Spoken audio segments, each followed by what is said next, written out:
Good morning and welcome to the 7th meeting of the COVID-19 Committee in 2021. We have received apologies this morning from Monica Lennon, MSP, and David Stewart, MSP, is joining us as Monica's substitute. Can I welcome David to the meeting? This morning, the committee will be taking evidence on COVID-19 next steps from three witnesses.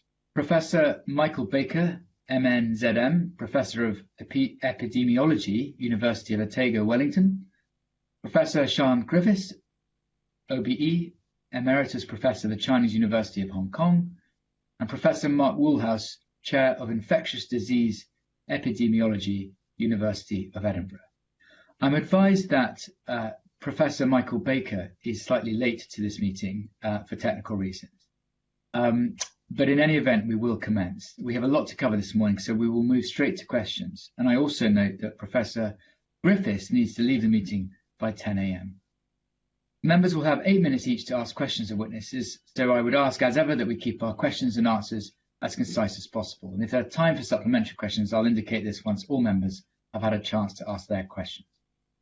If members can indicate who their questions are directed towards, this will assist broadcasting. Please wait a moment for your microphone to be switched on before speaking. Can I now turn to questions? And if possible, I'd like to ask the first question. Can I ask our witnesses about the various strategies that are available to deal with COVID-19 and what their views are on them in general, and where they think Scotland, which strategy is best placed for Scotland and how that fits into the sort of wider international comparators? And could I start first with Professor Woolhouse, please? Thank you, convener. That's a very broad question to start with. Thank you very much for that.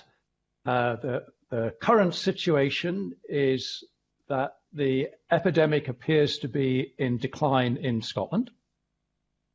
Numbers of cases are coming down, numbers of hospitalizations are coming down, numbers of deaths are coming down. The vaccine rollout is going extremely well.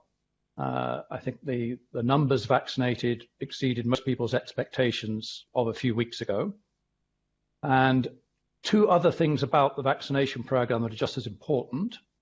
One of them is the coverage is very good. The take-up of the vaccine has been very high. So in the most vulnerable groups vaccinated to date, it's well into the high 90%. There was a concern, again, a few weeks ago when the vaccination rollout program started, that it might be a lot lower than that. So that's very good news indeed. And the other good news that's come through in the last few weeks is the performance of the vaccine.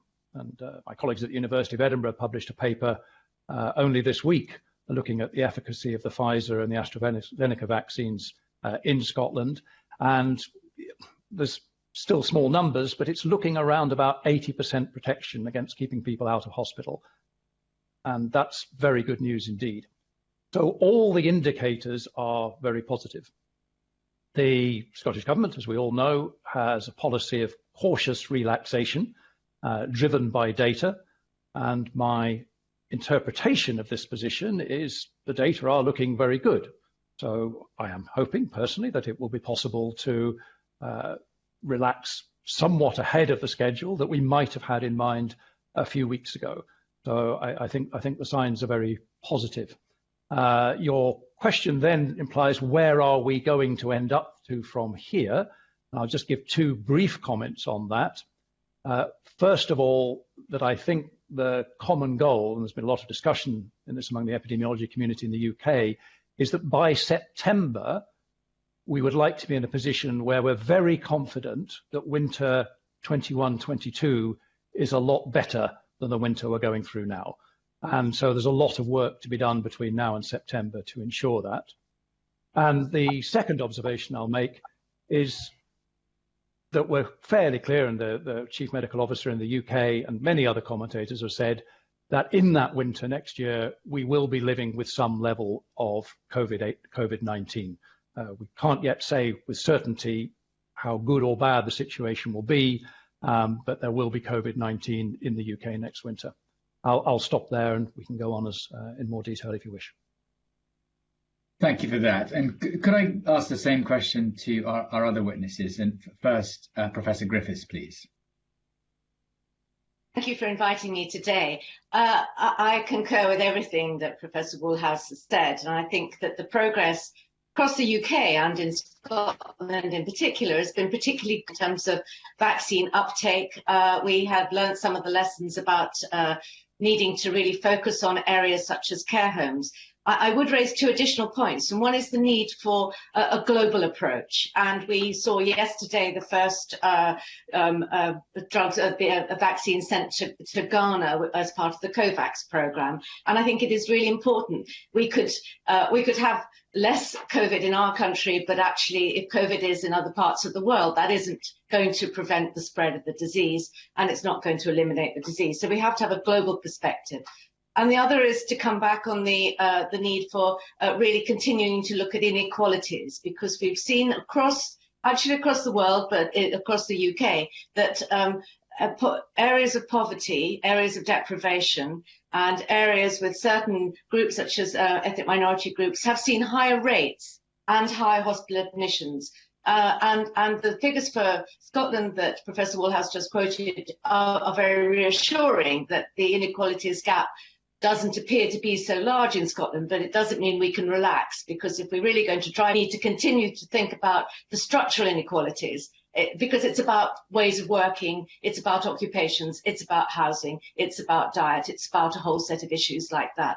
And so I think that we need to remember that COVID is not just a disease, it's part of a more broad social approach that we need to adopt for the future. And finally, we need, if we are going to contain COVID in the winter, we need excellent test and trace across, well, we need it in every country, but we particularly need it in UK and Scotland. We need to be able to identify cases, do genomic sequencing, which we are particularly good at in UK with the COG mechanism, and to make sure that as soon as cases start to emerge, we actually do make sure there is isolation, contact tracing, quarantine, and an understanding of where the disease might have spread, so we can stop the chain of transmission. That way we will be able to coexist with COVID, which I think is the situation that the Chief Medical Officer of England and the other Chief Medical Officers think is most likely.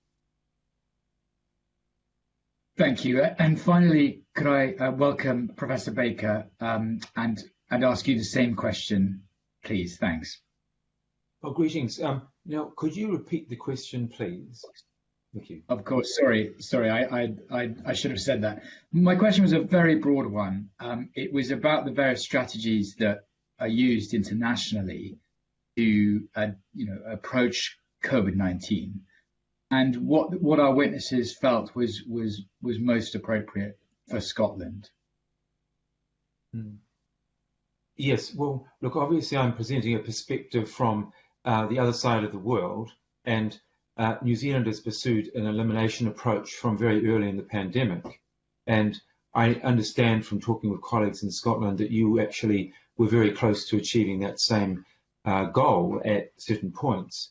And the essence of this approach, of course, is to aim for no COVID transmission in the community. And there are three broad approaches that New Zealand's used to achieve that. Obviously, managing borders with very tight quarantine and testing, then using measures to decrease transmission at a population level, and that is physical distancing, lockdowns used in a short, decisive way, and more recently, mask use. And the third major strategy has been testing and tracing. And we initially used quite an intense lockdown for 5 weeks, and then a less intense lockdown for a couple of weeks. And we emerged into a virus-free country, and that gave us time to really build up our testing and contact tracing system, so that now we get occasional incursions of the virus, mainly through border failures, and we can now manage those quite effectively with testing and contact tracing. And the fourth major strategy, of course, is to have a social safety net to support the most vulnerable groups who are adversely affected, mainly from the intervention itself. But the core essence of this approach is to have that unifying goal of having no transmission in the community. And of course, now we're starting to roll out vaccines, a bit behind certainly the UK, but they're now being selectively used for border workers to improve border biosecurity. Thank you very much. I want to bring in Professor Woolhouse on this topic. Professor Woolhouse, do you have any observations on that, particularly about how it applies to Scotland? Yes, I do. Thank you, convener. I just wanted to correct one slight misinterpretation there. Scotland was not close to elimination at any stage during this epidemic. We had low numbers of reported cases during the summer, but at the same time, the modelling groups were estimating the number of cases present using a method that has been very well validated since, so it works, so these estimates are reliable. And the estimates were that we never fell below 500 cases in Scotland, with some uncertainty around that, but that is the best estimate. We never fell below that. And more difficult still, the majority of those cases, perhaps 90% of them, were not reported. And the reason for that is the virus at that stage was circulating, particularly in young adult groups that don't show many symptoms. As soon as the testing capacity increased in August, there was a dramatic increase in the number of cases we were detecting in those same groups, and we proceeded. The genome sequencing work from COG UK, I agree with Professor Griffiths that this is absolutely a world-leading facility, and it's going to be very valuable for Scotland going forward. But that showed quite clearly that the lineages that were present in the first wave in Scotland were still present in the second wave. They were still here. The sequencing was not examining that many cases at the time, so they weren't always found, but they were there. They were present. So we were not close to elimination in Scotland. Thank you. On that, do you think elimination is a realistic strategy for Scotland, Professor Woolhouse? In the short term, not. We're still trying to manage the wave we have. In the medium term, it will depend very much on the performance of the vaccines we have now, and particularly on whether or not the vaccines are able to reduce the R number by stopping the spread of infection. There's two ways they do that. They either stop people getting infected at all in the first place, or if they do get infected, they reduce the rate at which those people are passing infection on, usually by having a lighter viral load in the upper respiratory tract. So it may be that these vaccines are very good at stopping transmission, in which case we have a prospect of reaching the herd immunity threshold, which would be difficult. Current estimates are that we had to effectively immunize at least 75, perhaps 80% of the population to do that. If we do manage to do that, what that will mean, if we can continue to maintain levels of herd immunity at that very high level, then the virus will not be able to circulate freely. It does not mean there will not be outbreaks. So if the virus is introduced through any route, it will be able to transmit in the unprotected fraction, but those outbreaks should not develop into a full-blown epidemic if we can reach the herd immunity threshold. Right now, we do not know whether that is the case or not.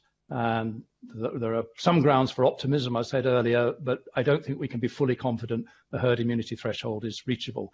If it's not, then we are going to have to reach some sort of position where we're living with a balance between the rate at which the virus is spreading in the community and the rate at which we're vaccinating as well. So hopefully a low level of continued infection. But in that case, without herd immunity threshold, elimination would not be practical, no.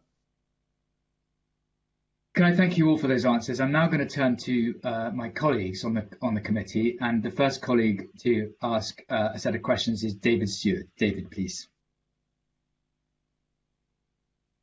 Thank you, convener, and good morning to all the witnesses. Can I build on the questions that the convener has just asked and start with Professor Baker, and I would welcome contributions from the other witnesses. Professor Baker, in a webinar for the Asher Institute, you said that elimination seemed to be more effective than suppression or mitigation. Could you explain and expand that point, Professor Baker? The two of the, you can hear me all right? Yes. Yes, good, okay. The criteria that you, obviously it depends on the criteria you're using to judge effectiveness. The experience in New Zealand is that we've had very low case numbers, very low mortality, and also that our economy has performed well and is recovering well because of a high degree of certainty that elimination is achieved. And looking across or comparing countries that have pursued elimination successfully, obviously the health outcomes are much better and the economic outcomes are also better. The other thing is that in New Zealand's case, for example, we've had very little time under lockdown.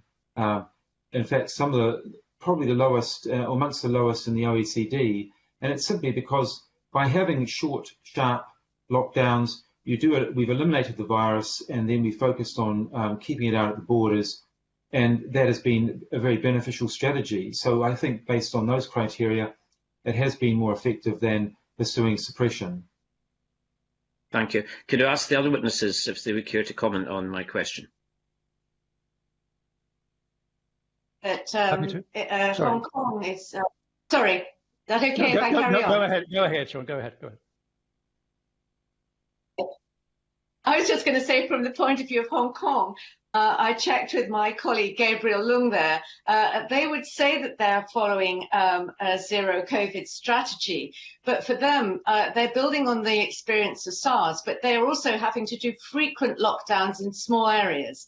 So they do what they call ambush-style lockdowns, and and Hong Kong is geographically very different. It's population-wise very different. It's a homogeneous population. And but they do know they have 40 cases at the moment. They know that 25 of the British strain. They know a huge amount of information about the cases, but they keep coming in through, for example, the Filipino helpers will bring the disease in from the Philippines. Across the border from China, obviously very rigorous very controls in place. Their hotel, everybody has to go to hotel quarantine if you go into the country. Everybody, which I think is the same in New Zealand. But it's 2 weeks plus 1 week. It's 3 weeks if you're not a Hong Konger.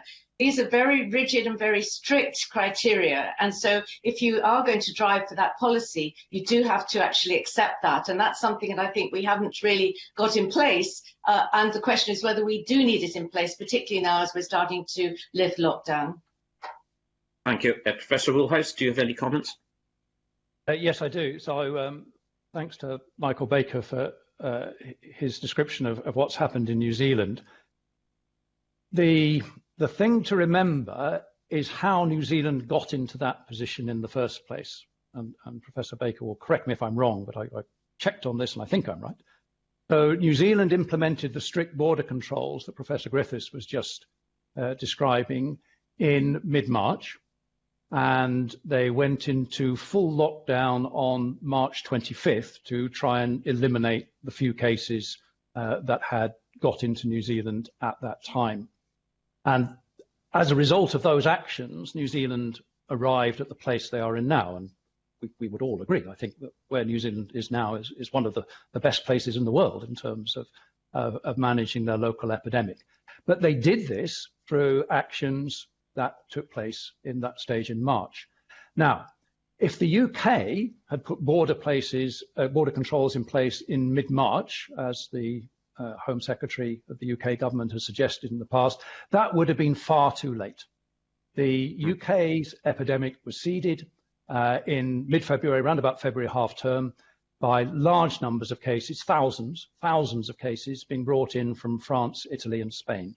So even if we put our border closure measures in place when New Zealand did, it would have had very little effect. It would have been much too late.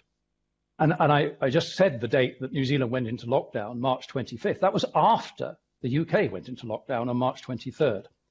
So New Zealand, and I'm very happy that this is the case, is very fortunate. Their epidemic was seeded way behind the UK's. So they were able to take actions at the times they did and still have the effect that we've seen there. So that's the main reason why New Zealand is different, because of the early history of the epidemic. Now, in terms of achieving an elimination strategy for Scotland, the UK, or any other country, it's worth seeing who has done that. And this is a very easy comparison. let's compare the first wave and the second wave, because the first and second waves have been pretty universal around the world in countries that have COVID. No country with an epidemic the size of Scotland's has managed to have even a smaller second wave than first wave. They all have bigger second waves. No country with half the epidemic size of Scotland has avoided a bigger second wave. No country with 1/10 the epidemic size of Scotland has avoided a bigger second wave. There appears to be no route, or at least no route that any country in the world has found, to get from where Scotland is now to where New Zealand is now. There is no route there. The route was back in February. We missed our chance to be like New Zealand back in February. By March, when New Zealand took the New Zealand route, it was already too late for us, and now it's far too late. There's no way there. The game changer, possibly, as I mentioned in my previous answer, is the vaccines and whether we can achieve the herd immunity threshold. But that's, of course, a different ballpark entirely. But there's no way now that Scotland can get to where New Zealand is now. Thank you very much. That's fascinating answers. My final question is this, that would it be fair to describe the UK and Scotland's strategy as one of suppression? And can I perhaps just throw 3 different statistics to you? And I understand, of course, they could be spurious and not connected. But from yesterday's Times, it quoted the Oxford University studies, which said that the UK has one of the strictest lockdowns in the world. In fact, it's 3rd. And just for completeness, we're beaten by Venezuela and Lebanon. Secondly, we have the 2nd highest vaccination in the world. As you know, Israel is the highest, and I think we're around 26% was the last figure I had. And finally, the last figure I looked at, and I take it this could be out of date and it could be a lag, is that actually our death rate of COVID in the UK was the highest per million in the world. So I appreciate you can throw 3 statistics together and they're not connected. But I wonder if the witnesses could draw anything out of this in terms of Scotland and the UK's suppression strategy, and basically where do we go from here? Who would like to answer that?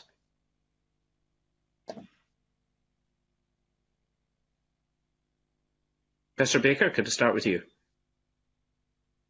Yes, well, look, I was very interested in Mark Bullhouse's comments, and I would say there's one area where one country which I think has provided a model for return from quite an intense pandemic wave, and that was Victoria in Australia. And they did have a border breach, and that resulted in several thousand cases and 800 deaths. And it was, for a period, the rate was higher than the UK, and they did have a prolonged lockdown around 8 weeks. And they emerged into a virus-free country. So, and that was driven by modelling, which showed that it was that it would work, and the decline in rates followed that. I don't know the extent to which the researchers in Scotland have looked at the experience of Victoria and Australia, but I think it is quite encouraging that it's possible to return from very high rates of disease. And they actually, in Australia or Victoria, they were thinking that actually that it might be an unrecoverable situation, but they did succeed. I'd be interested in the comments from your researchers there in Scotland about whether they've looked at the Victorian experience. Thank you. Professor Griffiths, do you have anything to add? I'm just, with statistics, I was just looking to see if there was a link there. And I think, as you say, there are 3 statistics. And one thing I learnt when we did the inquiry into SARS in Hong Kong was that you need a point, and then you need to look objectively back and not put any moral blame on it, and then look forward. Because it's very easy with something like the highest death rate, start to criticise before you've actually looked at taken a calm look and saying, why did this occur? Is this a real statistic? Are we looking at like with like across different countries, etc.? So I think these statistics, you do have to place them in context. When it comes to the 2nd highest vaccination rate, that's something for us to celebrate, because we know we've got a fantastic vaccination program in this country, in the UK, and in all parts of the UK are overachieving in the vaccination rate. And so that is a very good statistic. And then, as I think Professor Woolhouse was saying earlier, we need to look at the impact over time. And as we get higher levels of vaccination, more towards herd immunity, it will allow us to do different things. So hopefully the death rate per million will start to go down. So if you took a cut, in 3 months' time, we wouldn't be the highest. We probably, and if you think of strictest lockdown, well, it's a pretty strict lockdown, but I doubt it's as strict as Wuhan. So, I think Wuhan was pretty strict, and I think, we can still, although we don't have so much mandating in our lockdowns. A lot of it relies on a voluntary compliance, which is actually a good thing when it comes to releasing lockdown. So I'm not sure your statistics create a picture, but they give us insights at a point. And I would say that an inquiry at some point of time, which doesn't look at blame, but looks at what do we do next time. And so, for example, in Hong Kong, when they brought in the travel restrictions in January, as soon as they saw there was a SARS-like epidemic, travel restrictions came in because they'd learnt from the previous SARS epidemic in 2003. So I think when we're looking forward, we will have learnt many things, for example, about care homes across, actually probably across the world, that we need to take different strategies. So individual statistics give us pointers to things that we need to look to for the future. Thank you. Professor Woolhouse, do you have anything to add?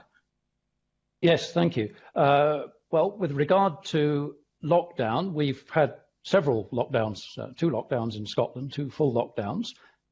Those have not managed to achieve elimination. And the difference from the Victoria and Australia experience is that we were starting from a higher base. So our modelling would suggest that to get from, say, where we are now to elimination via the mechanism of lockdown, leaving the vaccines out of it for the moment, but they could be, we would have to stay in lockdown for very many months, a very strict lockdown. You can't have an elimination strategy in Australia or Scotland or anywhere else and also be relaxing measures. Those are contradictory aims. So if you're going for elimination, you have to be in lockdown for a very, very long time, given where we're started. And the fact is, we were not ever starting from a position where Australia or indeed New Zealand were. Now, in terms of the death rate, I agree with what Professor Griffiths said. This is something we're going to have to reflect on very carefully. I am very concerned, and I've said this many times, that the death rate in the UK is high because we have concentrated so much on lockdown and otherwise trying to suppress the virus. We have taken the approach that the only way, and I do mean the only, well, not quite the only way, but the main way of protecting the people who are vulnerable to this virus is to try and suppress transmission in the whole community. So myself and colleagues at Health Protection Scotland looked into an analysis for this in the first wave, and we counted up the number of deaths that occurred, I have to be very clear here, that occurred because of infections acquired after the March 23rd lockdown came in place. So people got infected after the lockdown started. And our best estimate is between half and 75%, 3/4 of all the people who died during that first lockdown got infected after lockdown began. Because you remember, there's a long tail to the epidemic. So there were infections happening there, many, many of them. And the majority of people who died because of infections they got in that tail. So what that tells me is we didn't pay nearly enough attention to doing things beyond lockdown, to protecting the vulnerable in care homes and the wider community. We simply didn't do that enough. All we had was shielding, which wasn't a particularly effective policy according to most people, and a little bit of extra advice for the over 70s. We could have put so much more effort into protecting the people who needed protecting. And we do now recognize this for care homes. We recognize for care homes we didn't do enough to protect care homes. We need to recognize the same thing. And I'm coming back to Sean Griffiths' point on reflection here. We need to recognize the same thing is true of the vulnerable people in the community. We didn't do enough to protect them either. Lockdown did not save those people, or not save the majority of those people. And I think that's something we're going to have to reflect on very hard. Yeah, that's very helpful. Thank all the witnesses for their answer to my questions. I'll hand back to the convener. Thank you, David. Our next set of questions come from my colleague, Mark Ruskell. Mark. Yeah, thanks, and good morning to you all. I wanted to ask you what your judgment is about how easy it will be to suppress the virus going forward, given that, we are seeing genetic mutation, particularly at the moment. It seems that the vaccination program itself is exerting a selection pressure on the virus. What's your judgment? I know there's a bit of crystal ball gazing required here, but what would be your judgment about how quickly new mutations can arise and what their impact will be? Perhaps could you, Professor Baker, actually? Thanks. Yeah, well, look, it's a very good question. Inevitably, the more infectious variants of the virus will have a selective advantage and so will become dominant. That's just a nature of the biology and the natural selection that occurs. And so that will favour, obviously, more infectious variants, but it may also favour those that can evade the immunity from vaccines, and the extent to which that will occur is not known. So we certainly felt that it was very important to have continuing public health measures combined with vaccines, and to just clarify what the ultimate goal is, because to reduce that selective pressure, you really want to have minimal circulating virus.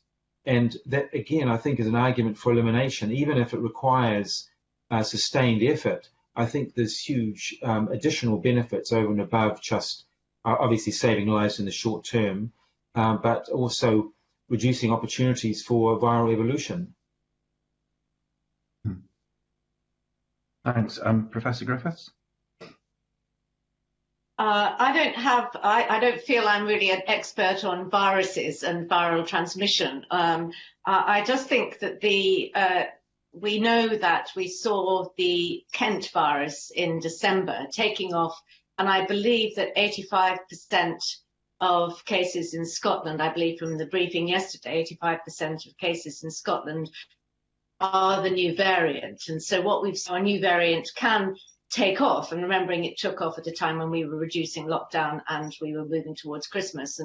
And so then this most recent peak has been because the virus took hold. So we've had a demonstration of what happens when a new variant comes along and takes off.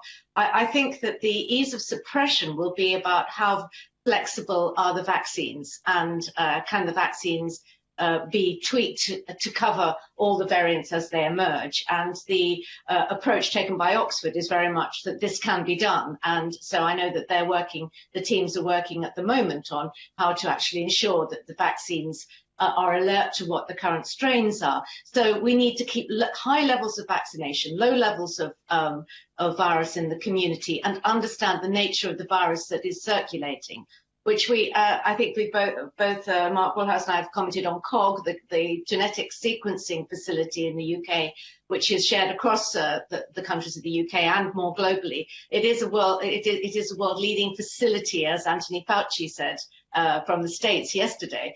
So I think that what we're seeing here is that we need to keep the vaccination program going, keep the social distancing measures in place as long as we need to suppress the number of virus, keep the R rate down, and continually monitor. So this is about a dynamic policy as we go forward, understanding what variants we've got. And then, of course, it does raise the whole issue about the needing global approach to this. There's no point us just understanding it really well if we've got people coming in from, travel, and we travel, and we may, there's the whole thing about travel, opening up borders, global economy, all those different things that need to be thought about as we move forward within this whole need to suppress the transmission of the virus. Yeah, thanks. Professor Woolhouse, do you want to add to that? Yes, thank you. There was a couple of points in the question. One was, I think, that you asked whether the new variant can be suppressed in Scotland. The epidemiological situation in Scotland right now is quite delicate and complex. The reduction in cases that we've all seen over the last few weeks is mostly a reduction in the old variants. The new variant has more or less held steady. It's declined slightly, but it's more or less held steady. And this was something I was very concerned about when I was first alerted to the new, what's called the Kent variant back in December, that it was actually going to be extremely difficult to suppress this variant due to lockdown. And we said at the time that it was right on a knife edge whether we can do it or not. And that's exactly what we're seeing now in the data. We're on a knife edge in terms of suppressing the new variant, which also, coming back to the earlier part of the discussion, makes elimination of the new variant through suppression methods, through lockdown methods. I'm not clear how we could achieve that. We're barely driving it down at all, the new variant. And so the result is that where the beginning of this wave, the new variant was relatively rare in Scotland. Now it's by far the dominant variant and will soon take over. Now that brings me to another phase. If you actually look at the Scottish Government's very nice background document supporting the recent statement on the roadmap, they show a picture of variants and how those have the sequence of variants over time across the UK. And what you see is one variant after another, one wave after another of different variants. And that's what you always see when you look at those kind of genome data or an endemic, well, in fact, an endemic virus or a long prolonged epidemic. You see these waves of different variants coming along. That's what we're going to have to deal with for the foreseeable future.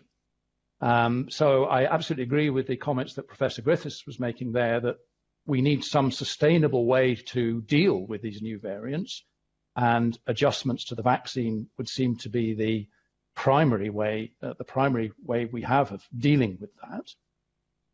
I would make one comment about what drives the evolution of new variants. It's actually quite complicated. Yes, it goes without saying, really, that if you have more cases, then there are more opportunities for evolution to happen. But that's not quite how it works. So let's have a look at the evolution of the new Kent variant. Our best understanding of that is that variant arose in a single patient who was both, or all three, was infected with coronavirus, was immunocompromised, and was being treated with an antibody therapy. Very special case. And a large number of mutations were able to happen in that one patient. So that's not just a typical case. That's a particular combination of circumstances, which I think we can learn about and understand. And the more we understand about where the evolution of these new variants happens, the more we can take much more targeted measures at saying, well, those are procedures that we have to be careful about. Those are patients we have to take care about. And for example, monitoring vaccine failures is a very obvious way that we could look to see if there are particular circumstances where these variants are happening.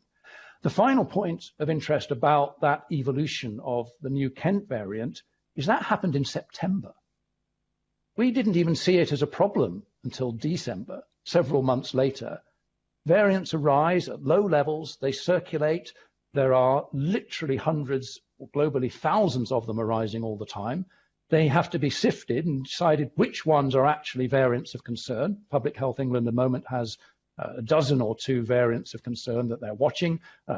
Americans were reporting a new one in California only the other day. All of these have to be monitored, and COG UK will help us do that. But they will arise and they will circulate, and we probably won't recognize them as a problem until they're already relatively well established. So we do have to find a sustainable way of dealing with that reality. Yeah, thanks very much. I know time's tight, so I'll hand back to the convener. Thank you, Mark. Our next questions come from Beatrice Wishart. Beatrice. Thanks, convener, and good morning, panel. The phrase vaccine passports is starting to feature more and more in public discussion. So I want to dig into what's actually meant by that. Some people think of it's a vaccine before travel, and others might understand it to be a vaccine before access to other things that we're currently restricted from doing, like visiting vulnerable relatives in a care home or going to the pub. So by your understanding, what does a vaccine passport mean, and in what situations might that phrase be used? I wonder if I could go to Professor Griffiths first. Good morning.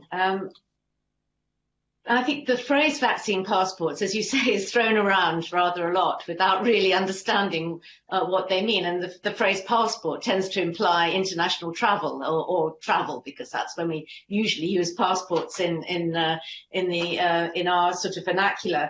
So I think we can think about passports in two ways. One could be about ability to travel.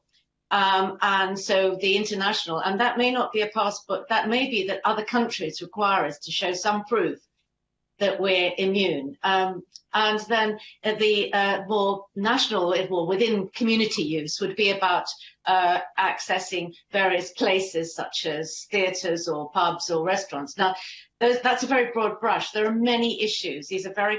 Vaccine certification is extremely complex.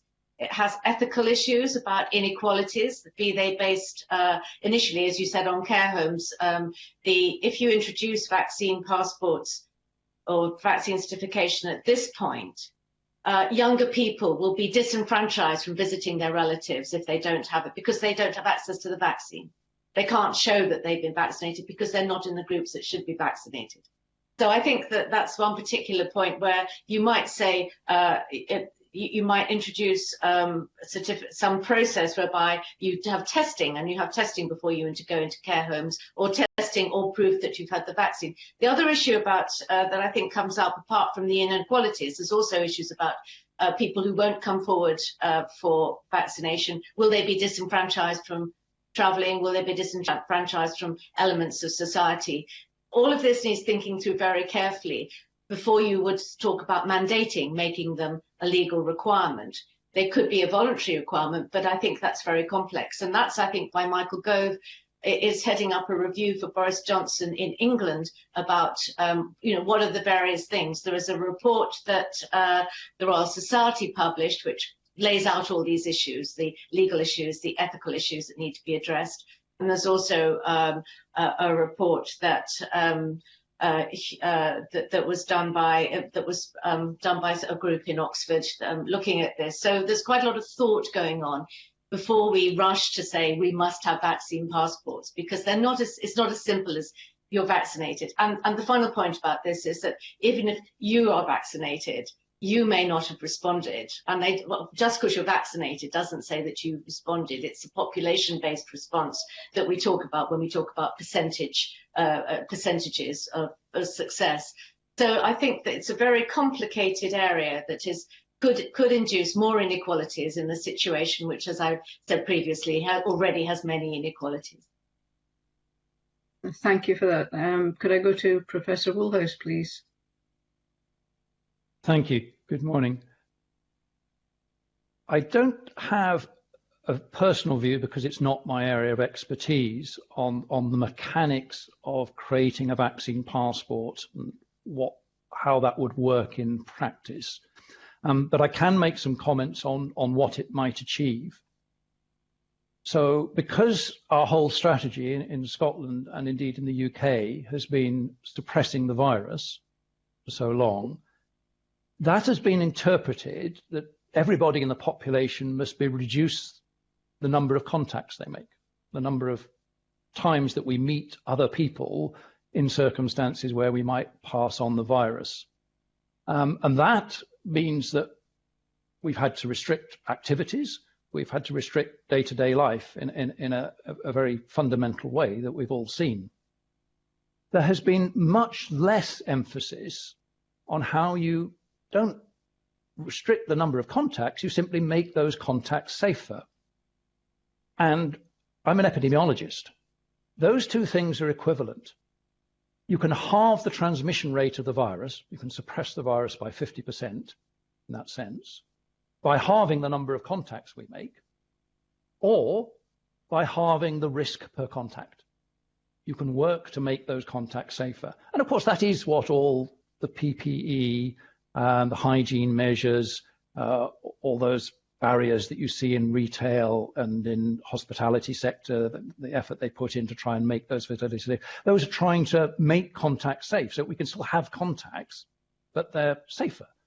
They will never be completely safe, just as Professor Griffiths just pointed out now, that the vaccine will never be 100% guarantee that we can't get infected and pass the infection on. but they can do enough at a population level to drive down levels of infection without having to restrict so much what we do. So vaccination, some notice of whether or not someone's been vaccinated absolutely does affect the chances that they will pass on an infection if they have a contact. Of course it does. So incidentally does prior exposure to the virus. Not 100%, they're not guarantees, but they're safer. So for example, if I were a vulnerable person in my home and I was having visitors, I would want them to be vaccinated. That's just making the contact safer for me as a vulnerable person. It's logic. And if it's not vaccines, you can do that through testing as well. If you're test negative, then there's obviously more chance that you're virus free.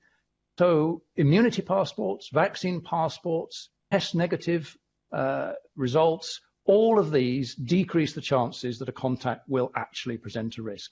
They just don't do it to 100%.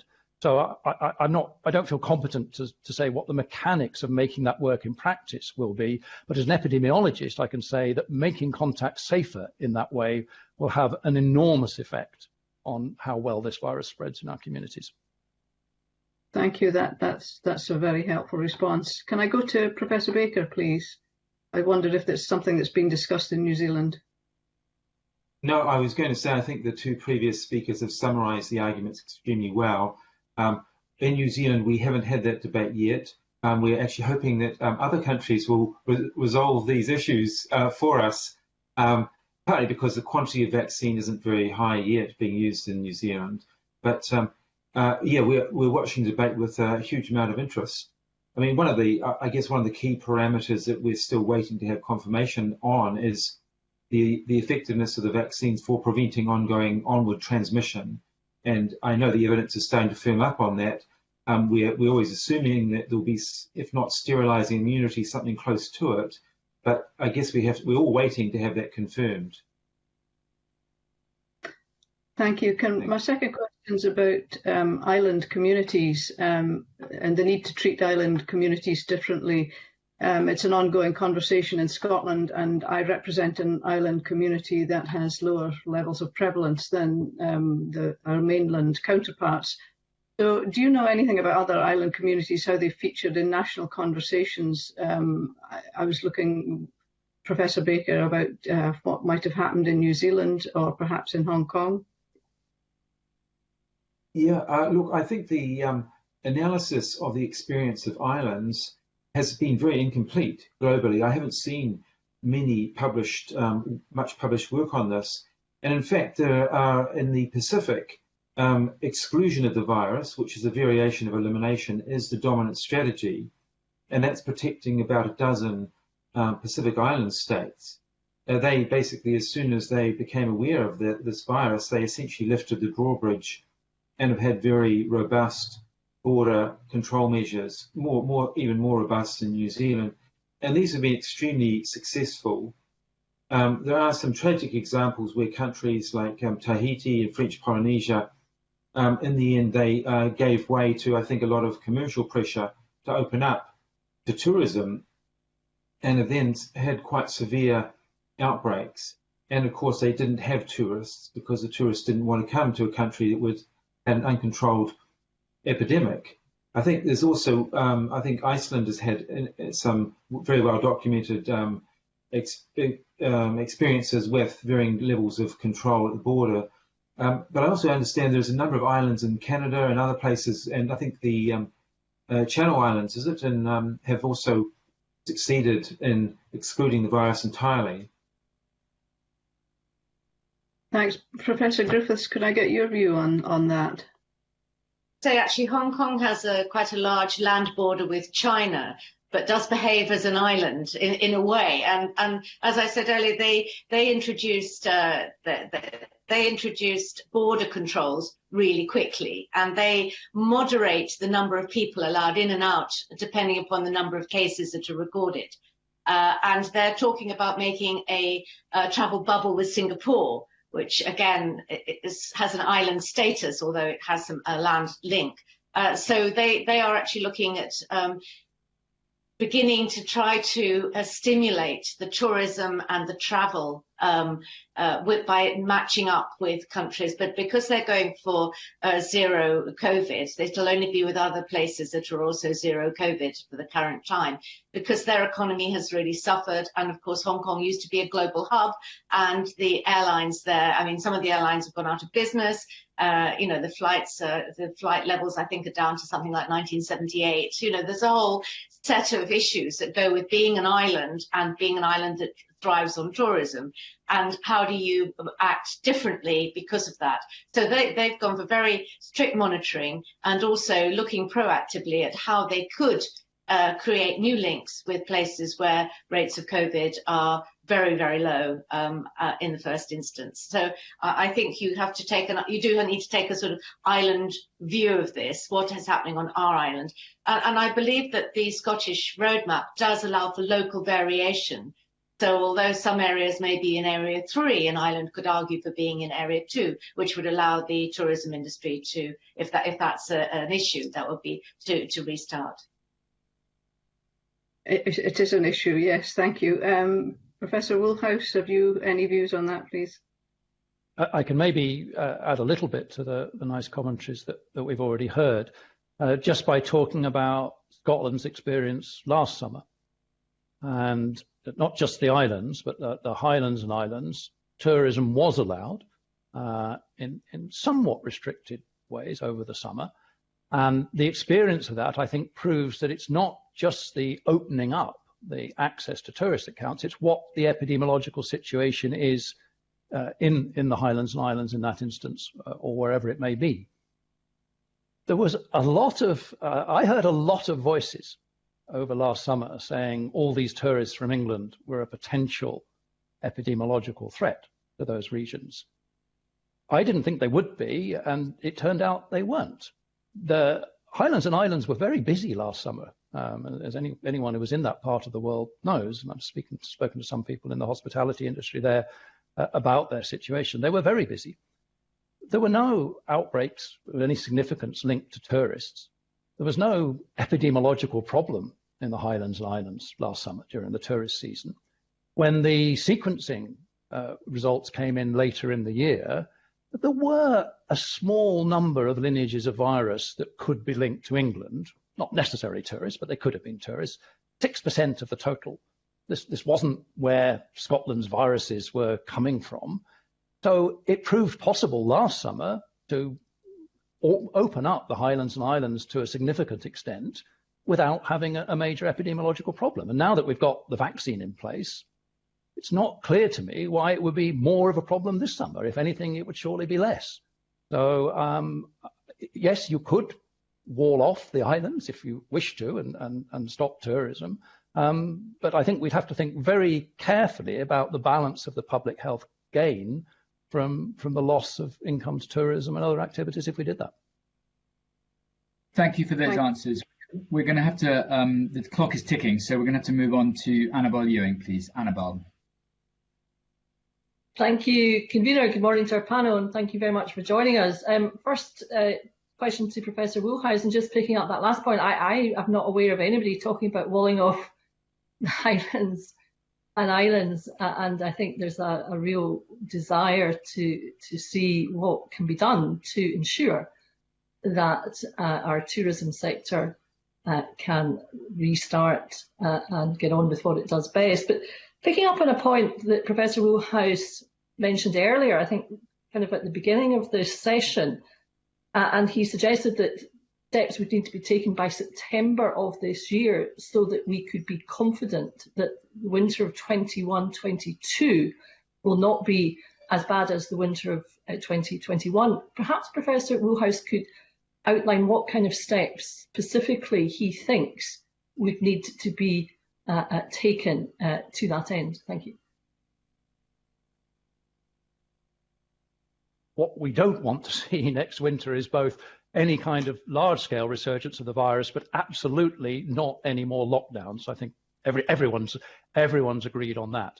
And we know the mechanisms we have in place beyond vaccination that reduce the likelihood of going into lockdowns. So there and actually Professor Griffiths outlined this in her opening statements as well, but I think they're worth underlining.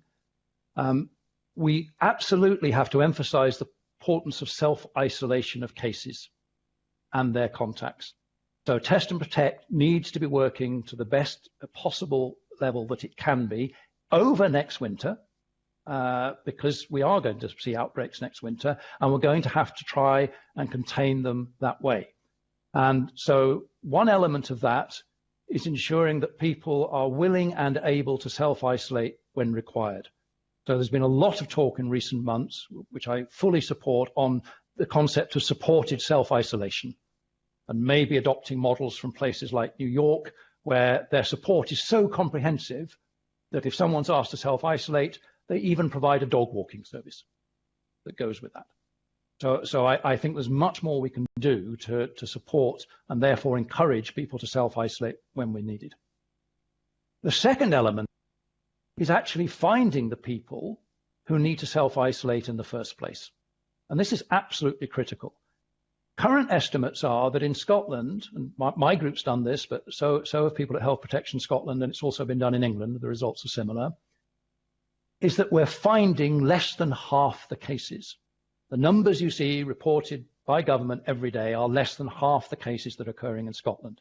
And that assessment is very well validated when we go to the ONS surveys, the active surveys of how much virus there is present. That gives you these 1 in 100 or 1 in 150 numbers that we also see. Those confirm what I just said, that we're probably not finding even half the cases in Scotland.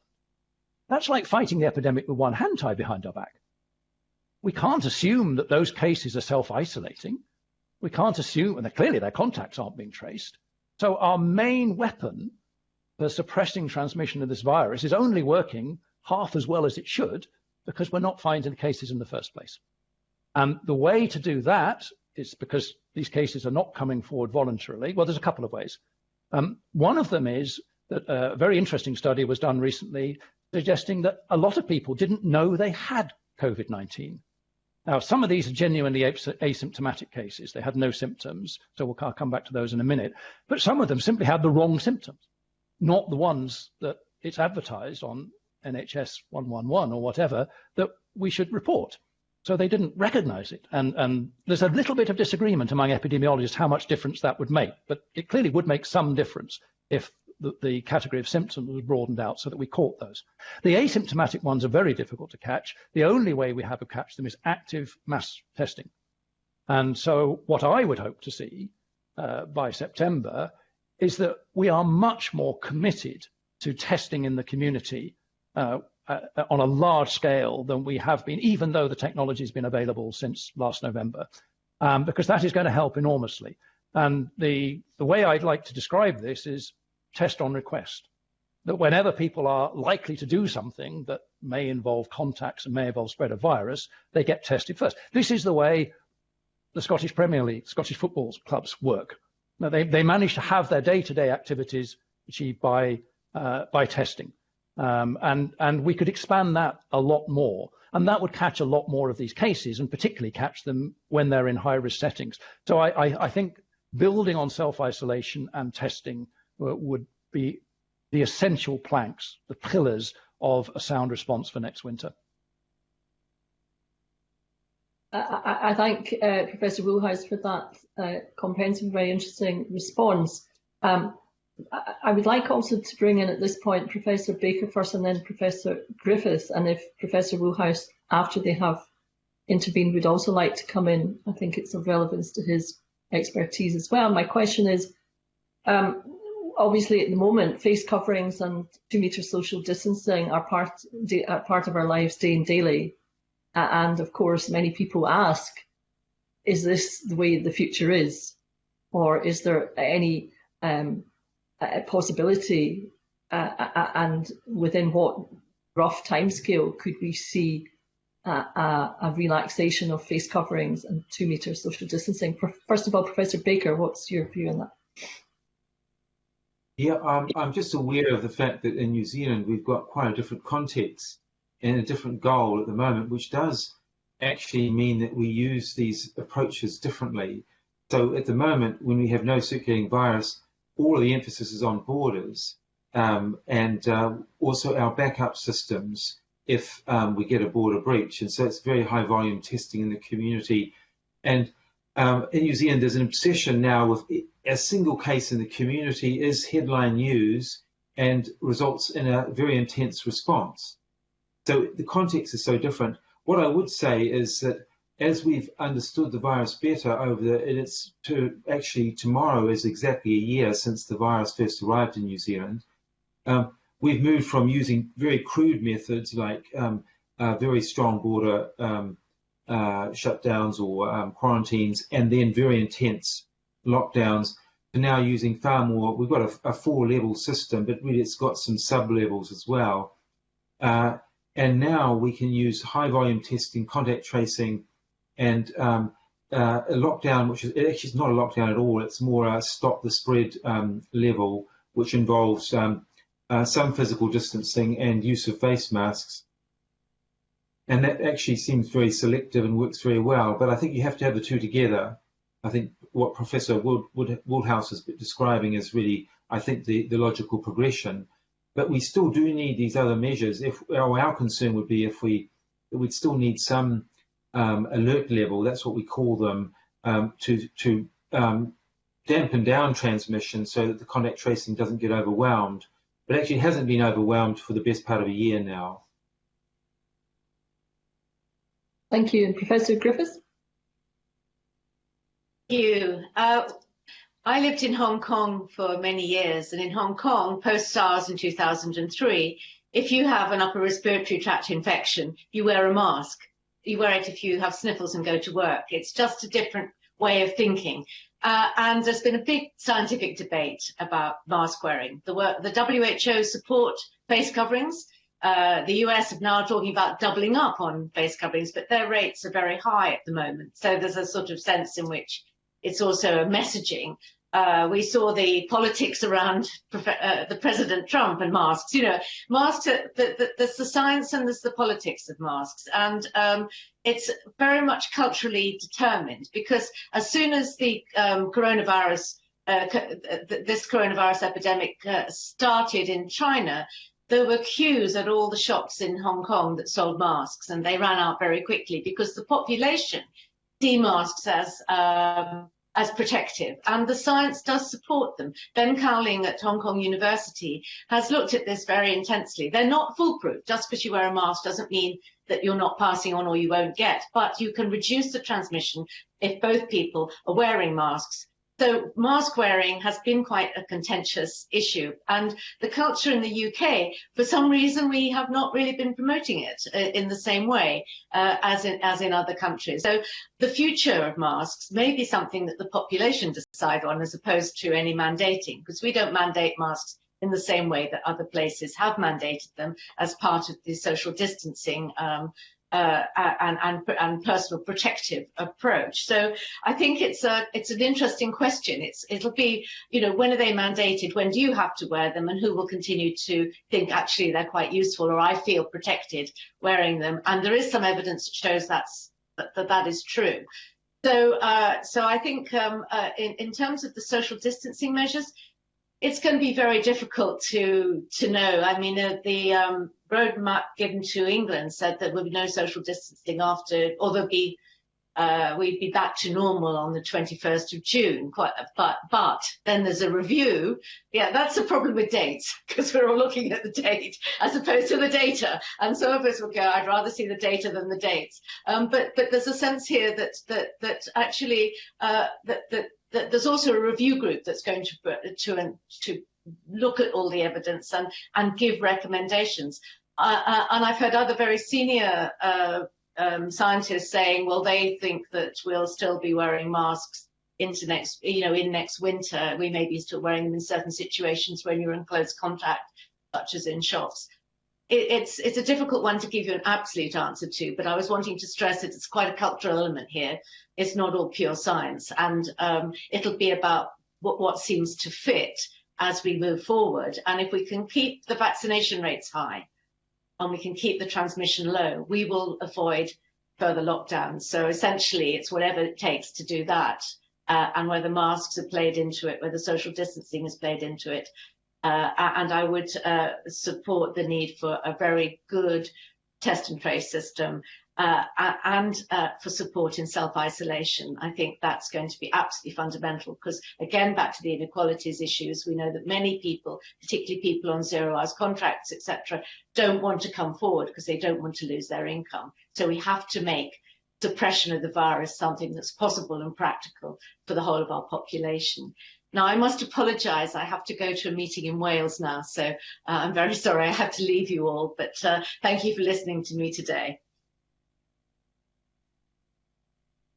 Thank you very much indeed. I appreciate my time seems to be up, convener, but obviously if Professor Woolhouse wishes to get back to that issue in a later session with one of my colleagues, I'm sure he'll be very welcome to do that. Thank you. Thank you, Annabelle, and I'm sure Professor Woolhouse will indeed be able to answer that question when addressing other questions. And can I take this opportunity to thank Professor Griffiths for her attendance, and we recognise that she has to leave now, but thank you so much. Our next questions come from John Mason. John. Thanks very much, convener. I think maybe for Professor Baker, but I'll be guided by who wants to answer this. The whole question of cost and benefit, I mean, that's been mentioned a little bit already, like the tourism as against keeping the virus out. And we were being told about this idea of quality adjusted life years and actually putting a cost on some of these things. Now, I'm an accountant, so I quite like that, but I also feel it's a bit hard-hearted in some way.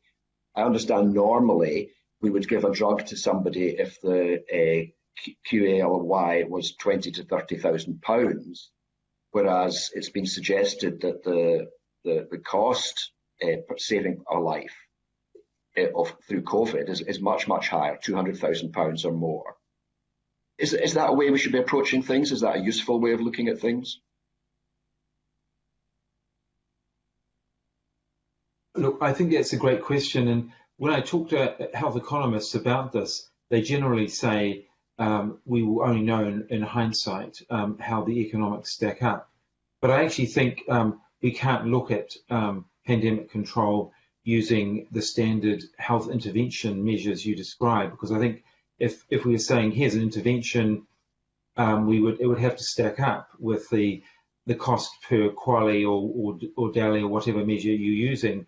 And by conventional economic terms, these are very expensive years of life saved from the COVID response.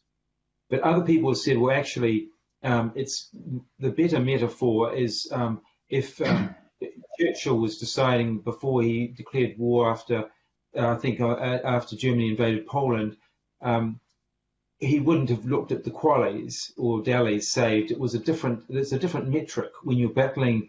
It's not a major existential threat, but it is a threat that you can't fully quantify. And also, I think a lot of the negative effects, I mean, if you look at the alternative scenarios, is often better to say, what scenario would you choose? In what scenario would a population choose? In New Zealand, for instance, even though this is the most expensive public health intervention in our history, there is a massive mandate for it. And our government was returned with the highest majority since we've introduced proportional representation. So based on willingness to pay, I think it's highly supported, I mean, according to that metric. But I think you're raising a very good question, and I suspect we will only know in hindsight. I don't know if Professor Woodhouse wants to comment on that point. Yes, thank you. So I agree with what you said in your question. I mean, those assessments are right, and I think there is a real prospect that this will turn out to be one of the most costly public health interventions in history in terms of price per life saved, or however you want to keep score. But I also agree with what Professor Baker said. This is not a situation where you might apply the standard health economics metrics that the figure you gave of 20 to 30,000 per healthy life year comes from NICE. This is they're charged with working out how much we should be spending on individual patients through the National Health Service. So I think that is important, but there is even more important question, I think, underlying what you said, which is it possible for the cure to be worse than the disease? And yes, it is. And that's the other thing that we're going to have to do the reckoning of after this event is over. But it has been started. Even back in April, the ONS did a study for SAGE down in London. And their assessment was that the indirect harms of the first lockdown, in terms of morbidity and mortality, so in terms of your QALYS measure, which is what they used, their central estimate was 3 times higher than the benefit. That the harm done by lockdown was so huge that it outweighed the public health benefit. There's a lot of uncertainty about that, and they've done a second analysis more recently, which is, I have to say, even more equivocal about where the balance truly lies. But we are clearly in an area where there is a genuine concern that the cure has in fact been worse than the disease, and we may find out that that was the case. Okay, I guess some of that we'll only know in hindsight. The other area I wanted to touch on was the question of preparedness, how prepared different countries were. And I mean, there had been expectations of a pandemic, and there had been suggestions that the UK and the US were the best prepared countries. And yet they have had huge levels of deaths and infections, whereas New Zealand, I don't know how well prepared New Zealand was, but they've certainly been very successful. So, I mean, is it possible to be better prepared for pandemics in the future? I don't mind to Professor Woodhouse, if you like, first. Sure. Well, as you know, the UK, including Scotland, was prepared particularly for pandemic influenza. Wasn't our only preparedness planning. I've been in discussions with DMOs myself over the past about other potential threats, but nonetheless, the detailed preparations were pandemic influenza. In Southeast Asia, it was different, and I'd love to know what the situation was in New Zealand. But in Southeast Asia, it was different. They were much more affected by the SARS epidemic in 2003, and their preparations were around SARS. And most public health specialists, global public health specialists and epidemiologists would say that there's a clear dichotomy. Those countries that were prepared for SARS on the back of 2003 did better than those countries like the UK, like Scotland, like the US, who were prepared for pandemic influenza. And I think that is quite clear. New Zealand, as we're hearing, has been very successful, but arguably the most successful country of all, Jerry, this was Taiwan. Taiwan started their SARS-motivated response on December the 31st, 2019, when they first heard what was happening in China. So before most people in the UK had even heard of this virus or the disease. And so what I have concluded from that comparison is, yes, it would help if the UK or Scotland had been better prepared, but we need to be better prepared for the right thing. And where that started from is not, those aren't actions that were taken back in January 2020, because we were implementing our best preparedness plans we had, which were based around influenza. We should have been preparing more widely years before that for things that weren't influenza, and that's what the one we're actually faced with. So I like to put it, we did our homework, and when we were given the exam, it was the wrong test. Okay, a good comparison. Professor Baker? Yeah, look, I absolutely agree with Professor Woolhouse on this. New Zealand was poorly prepared. The main thing New Zealand did right was we looked at the experience of particularly China and Taiwan and thought, well, this virus can be contained, and it was contained very effectively in Wuhan. And the WHO Joint Mission report by the end of February said that. They've gone in with a very credible group of scientists who said, yes, it really was contained. And that was, and they described this as a remarkable achievement, unprecedented, that a pandemic of a respiratory virus could be stopped when it was already very intense. And so we've just thought, well, people like myself said, well, obviously that it's more like a SARS virus, it's less like influenza. We won't tear up our influenza plan, but we'll just apply it in the reverse order. We will throw everything at the virus at the beginning rather than taking the mitigation approach of gradually increasing the intensity of your response as the pandemic worsens. So when we had less than 100 cases in New Zealand, no deaths, we went into our most intense lockdown, to eliminate the virus. So we were following the Chinese model. And I must admit, I assumed that the entire Western world would do the same. I mean, admittedly, we had a slight timing advantage, but it wasn't profound. And I think unfortunately, I think the World Health Organization was it's telling us that almost the opposite. They were saying, keep your borders open, save lockdowns as a last resort, and don't divert masks for widespread use, save them for the health workers. So in the end, we just did the opposite of what the WHO was recommending.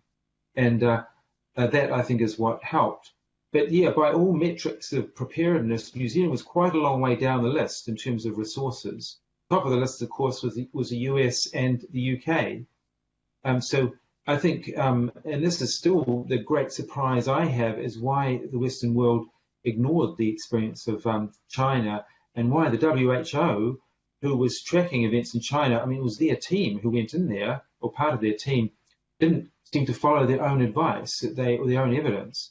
So this will, I guess, it will be this risk assessment, I think a failure of risk assessment, is going to be obviously picked over for many years to try and understand why I think most Western countries got it so wrong at that point.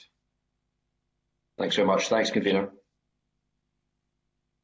Thank you. Our next questions come from Maurice Corrie, please. Thank you, Convener. My first question is for Professor Mark Woolhouse. Professor Woolhouse, good morning to you. Your upbeat view of progress being ahead of the Scottish Government's original plan for relaxing lockdown, yet is obviously what you said to us this morning, yet we still have some pockets of increased cases, such as in the Lothians, Dumbartonshire and Stirling areas.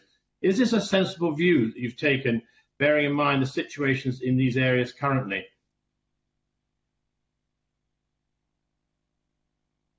Always been the case that this epidemic has been heterogeneous within Scotland, and that's always been an argument for making targeted measures at specific regions, local authority areas, health boards or whatever, and the Scottish Government has consistently done that.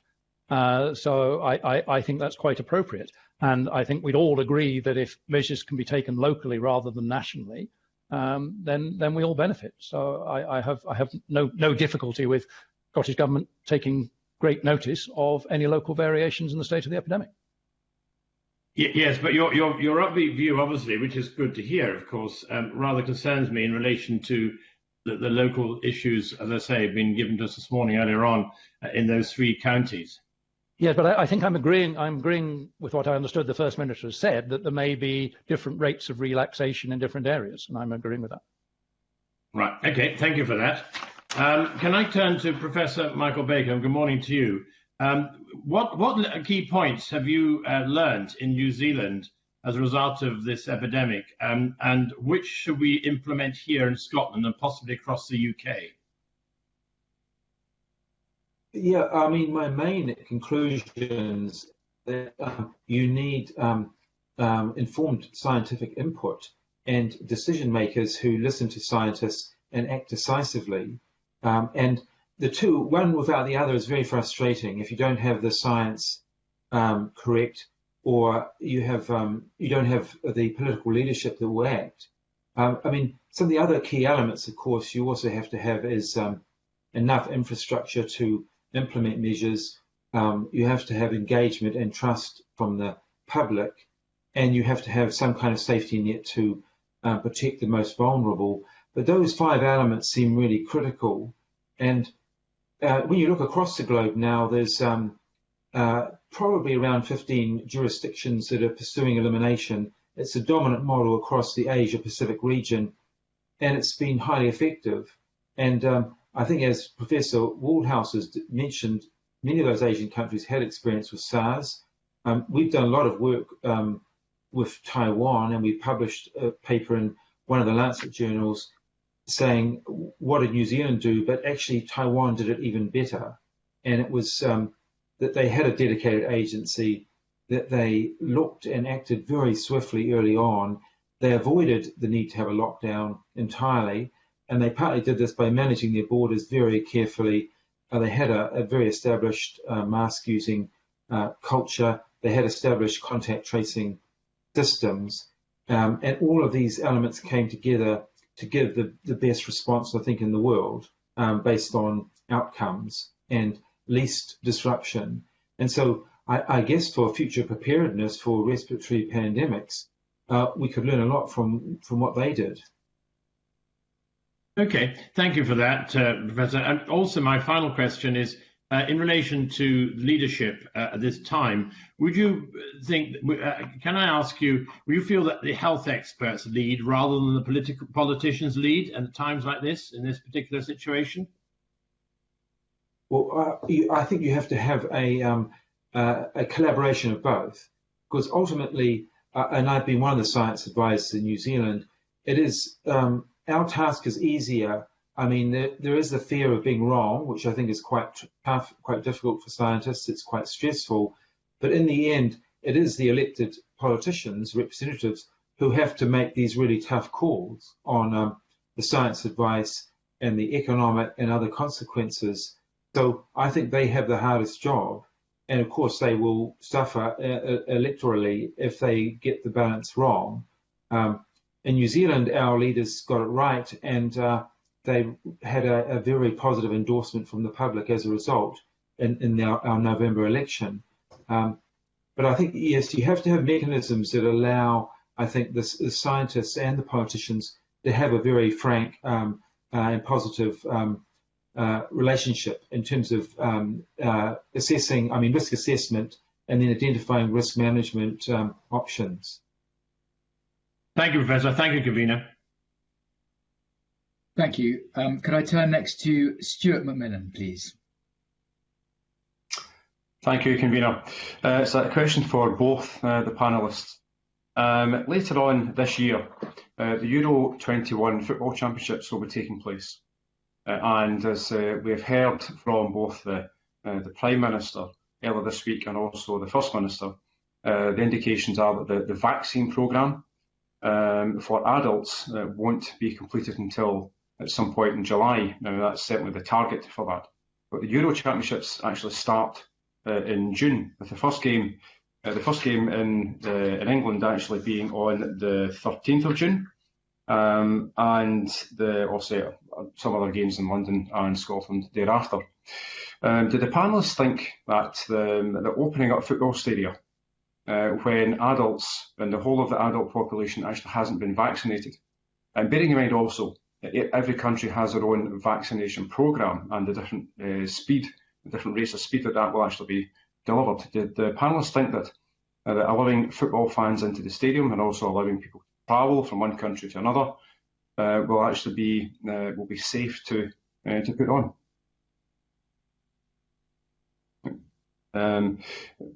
But Professor Wheelhouse first. Sure, thank you. I think it's a question of doing the work and doing the risk assessment, the formal risk assessment. What are the risks involved with partially opening stadiums, partially opening them only to fans from Scotland, or whatever the various options might be? We know this virus transmits in particular environments best. It transmits when adults are gathered together indoors for a prolonged period in poorly ventilated conditions, particularly when they're talking. That's a description of what we do in our houses. That's the best place for this virus to transmit. But mass gatherings are clearly a problem because people are or maybe packed closely together, and also because there are pinch points like the travel, like the toilet facilities, the refreshment facilities, and so on, where it may be better conditions for the virus to transmit. So I think it has to be done on the basis of a proper risk assessment. And frankly, I don't think any of us can say with complete confidence what the epidemiological situation is going to be in June just yet. So that brings back to my original comment, which I think the previous questioner asked about, but the data look very good and we should maybe be thinking about bringing things forward. Well, I think that's part of the risk assessment. If things are continuing to go better than we had expected, then hopefully the risk assessment will be more positive. But I don't think a glib answer, yes or no, from me would be appropriate. I think you have to do the work. Okay, thank you. Professor Baker? Yeah, thank you. I'm not sure I can add very much to that. I think it is a risk assessment problem. And of course, you are all much closer to the situation that will apply than I am. And a lot will come down, I guess, to the how effective the vaccines are at interrupting transmission. I mean, you always think the combination of people traveling internationally and large gatherings are two huge red flags, obviously, for transmission of the virus. So it's quite tough. And I think you'd be, I don't know enough about the exact timing of what you're going to be doing there, but, right away, I think everyone will want to be very cautious for, I think, the coming year. That seems to be a view I've heard expressed a lot, certainly in this part of the world. But again, you are ahead of us in terms of vaccination. So perhaps this year will be, or partway through the year, things will be more optimistic. No, thank you for that. A second question, it's a different area. Already in this discussion today, the issue of areas of deprivation has been discussed and brought up. The area that I represent is considered to be a deprived area, but we also have very much an ageing demographic. And just to give you an indication, from the National Register of Scotland, from between 1998 and 2019, the 75 plus age category is going to increase, well, it did increase by 24%. The 65 to 74 years increased by 13.8%, and 45 to 64 increased by 13.8% also. Obviously with the younger population very much decreasing. One example in particular is the 25 to 44 decreasing by 29.1. So with the challenges that we do face regarding deprivation, and the panellists believe that with the ageing demographic and also deprivation, it's been like potentially a perfect storm in terms of the challenges facing these particular communities, mine included, regarding also the effects that COVID has had, but also then how it's actually dealt with. Professor Baker first. Yes, well, look, I think the evidence is so overwhelming that there is a huge gradient, obviously based on age and also deprivation, ethnicity, comorbidities. There's multiple factors that I think are now quite well established. And obviously the equity considerations are huge in driving interventions and, I guess, concern for particular populations. And there are many examples globally where actually countries have not paid enough attention to equity, it has derailed their programs. And I think Singapore is probably one of the best documented examples. So certainly for all aspects of the response, I think equity needs to be put right at the centre of the response. In New Zealand, I mean, one of the reasons why New Zealand was very enthusiastic about the elimination approach is that we knew that if we could keep the virus out, that was the most pro-equity policy we could have. And it also drove we had a huge concern for Pacific Islands that have travel from New Zealand, that this would also keep the virus out of those countries and protect them. So I think that has been a big driver here as well. So we have not seen any social gradient in New Zealand, of course, because we just haven't had many cases. But that's obviously not a typical situation. Thank you. Professor Wilhouse? It's a tremendously important area. I mean, health inequities have been an issue in Scotland, as you well know, for generations now. I think one of the inequities that has come to light is access to healthcare. One spotlight that's being shined on that right now is access and uptake to the vaccination programs. And the way I put it, if ever there was a motivation to try and iron out these long-standing inequities, uptake of vaccines is surely it, because it's a double effect. You want to protect the people who, as you quite rightly say, are at increased vulnerability to this virus, so that's got to be an imperative. And you also want to protect the entire population, which we can't do if there are pockets of the population where the virus is freely circulating because the vaccine uptake's been low. So this is, I think, tremendous motivation for trying to sort out this long-standing inequity. Okay, thank you. My final question, it's a very brief one. Also, we've heard the phrase data, not dates, being used over the last few weeks. And just as a quick question, which data should be driving the strategic response? Should it be the prevalence? Should it be the incidence? Should it be the R number? Should it be the positivity rate or vaccine coverage? Professor Woolhouse first. So the vaccination programme has the very strong effect of decoupling the burden on the NHS from the incidence and from the R number. So, for example, in the next few weeks, it would be possible, I'm not saying it will happen, but it'd be possible for the R number to be above 1 and hospitalisation still to be going down because the vaccine rollout is more than compensating for any increased number in cases. So those metrics, the incidence and the R number, become less important. You particularly want to pay attention to hospitalisation rates, of course. You particularly want to pay attention to the age distribution of those hospitalisation rates, and you particularly want to pay attention to not only the number of vaccinations that have been given, the rate of rollout, but also this figure that came up at the beginning of this session, the coverage. We want that coverage to be as high as possible, and this actually relates back to your previous question, my answer to it.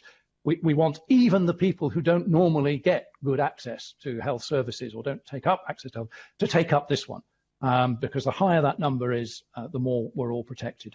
So yes, I think the numbers that we want to watch have changed, and the WHO the test positivity rate has not been a good indicator of the state of the epidemic in Scotland all along. I mean, that one, I have still yet to discover from the WHO where they came up with that 5% figure, but it doesn't seem to have much bearing on what's going on in Scotland. And it's not been a good indicator for us. So hospitalisation rates and vaccine rollouts are my priorities. Yeah, thank you. Professor Baker?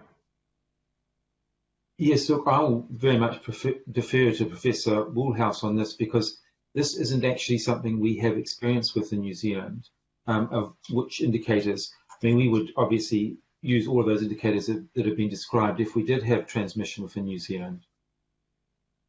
Okay, well, thank you. Thank you very much, gentlemen. Convener? Thank you, Stuart. And our final set of questions come from Willie Coffey. Willie. Thanks very much, Convener, and good morning. I'll only ask one question to both Professor Woolhouse and Baker. It's to try to give you a wee opportunity to sum up what we should do next and what would give us the greatest return. Professor Woolhouse, some of your comments were quite worrying, actually. Scotland, we could never get to where New Zealand is now. 75% of people got infected after the lockdown measures were introduced. We're on a knife edge in terms of suppressing the new variant, and we're only finding half the people that we need to self-isolate. Now, as a constituency member in Kilmarnock and Irvine Valley, seeing constituents going in and out supermarkets and retail parks day in, day out, there's no track and trace going on in these places as far as I can see. Do we need to smarten up and wise up about the technology we use to do that? Is that perhaps one of the areas where we can make the greatest impact going forward and trying to suppress the virus?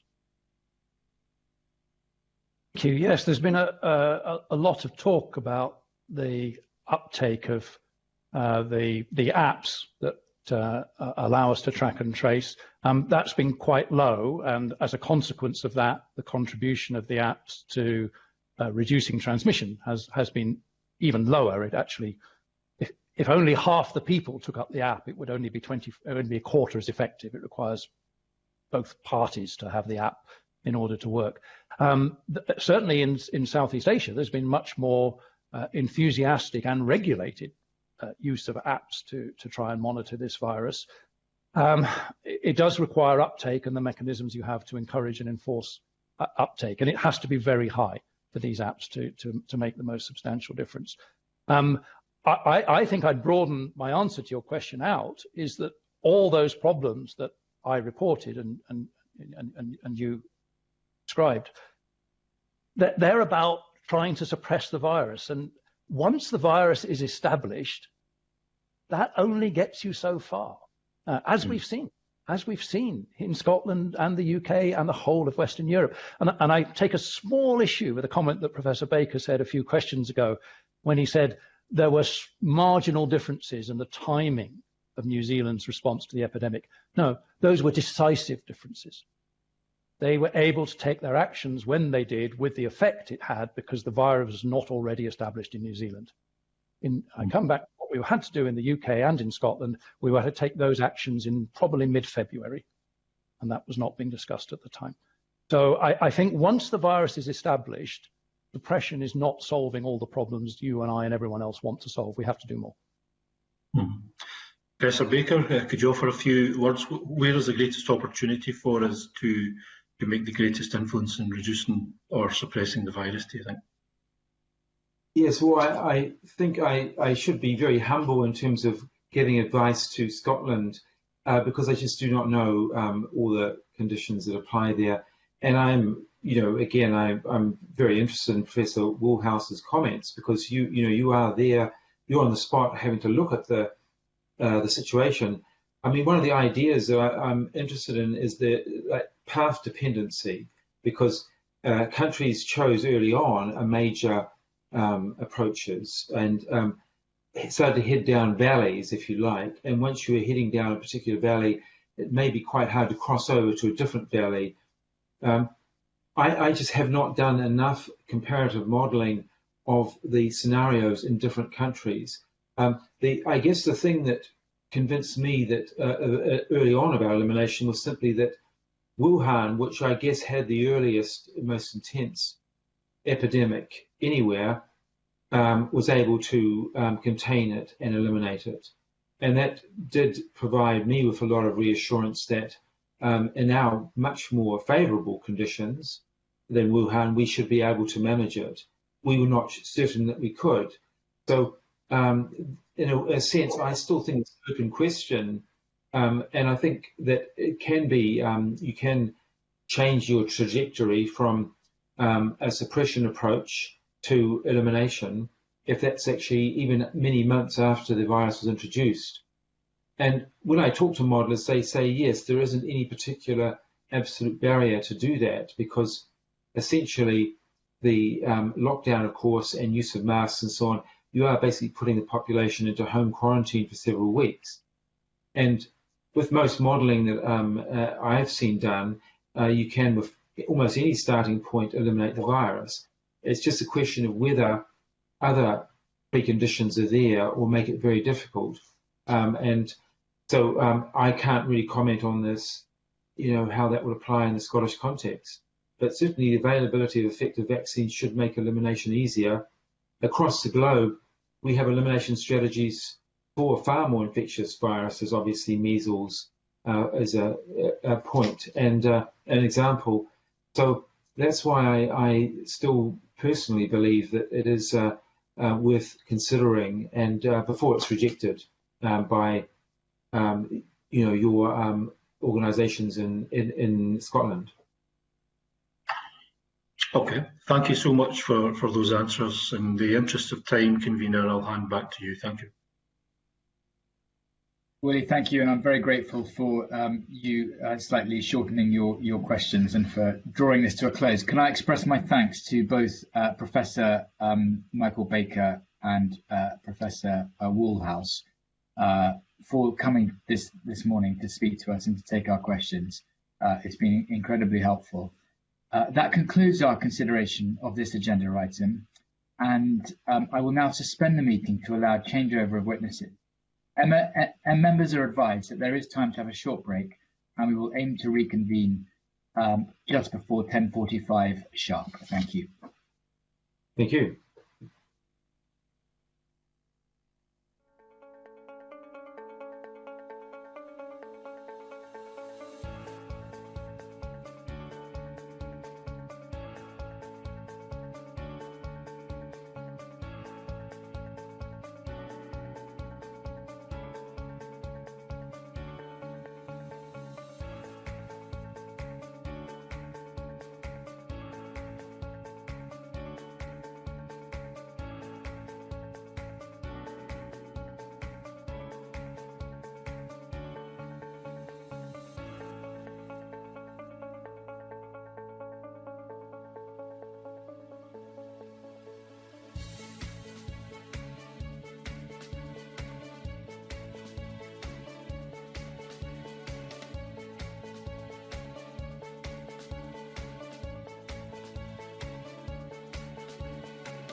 We will now move on to agenda item 2.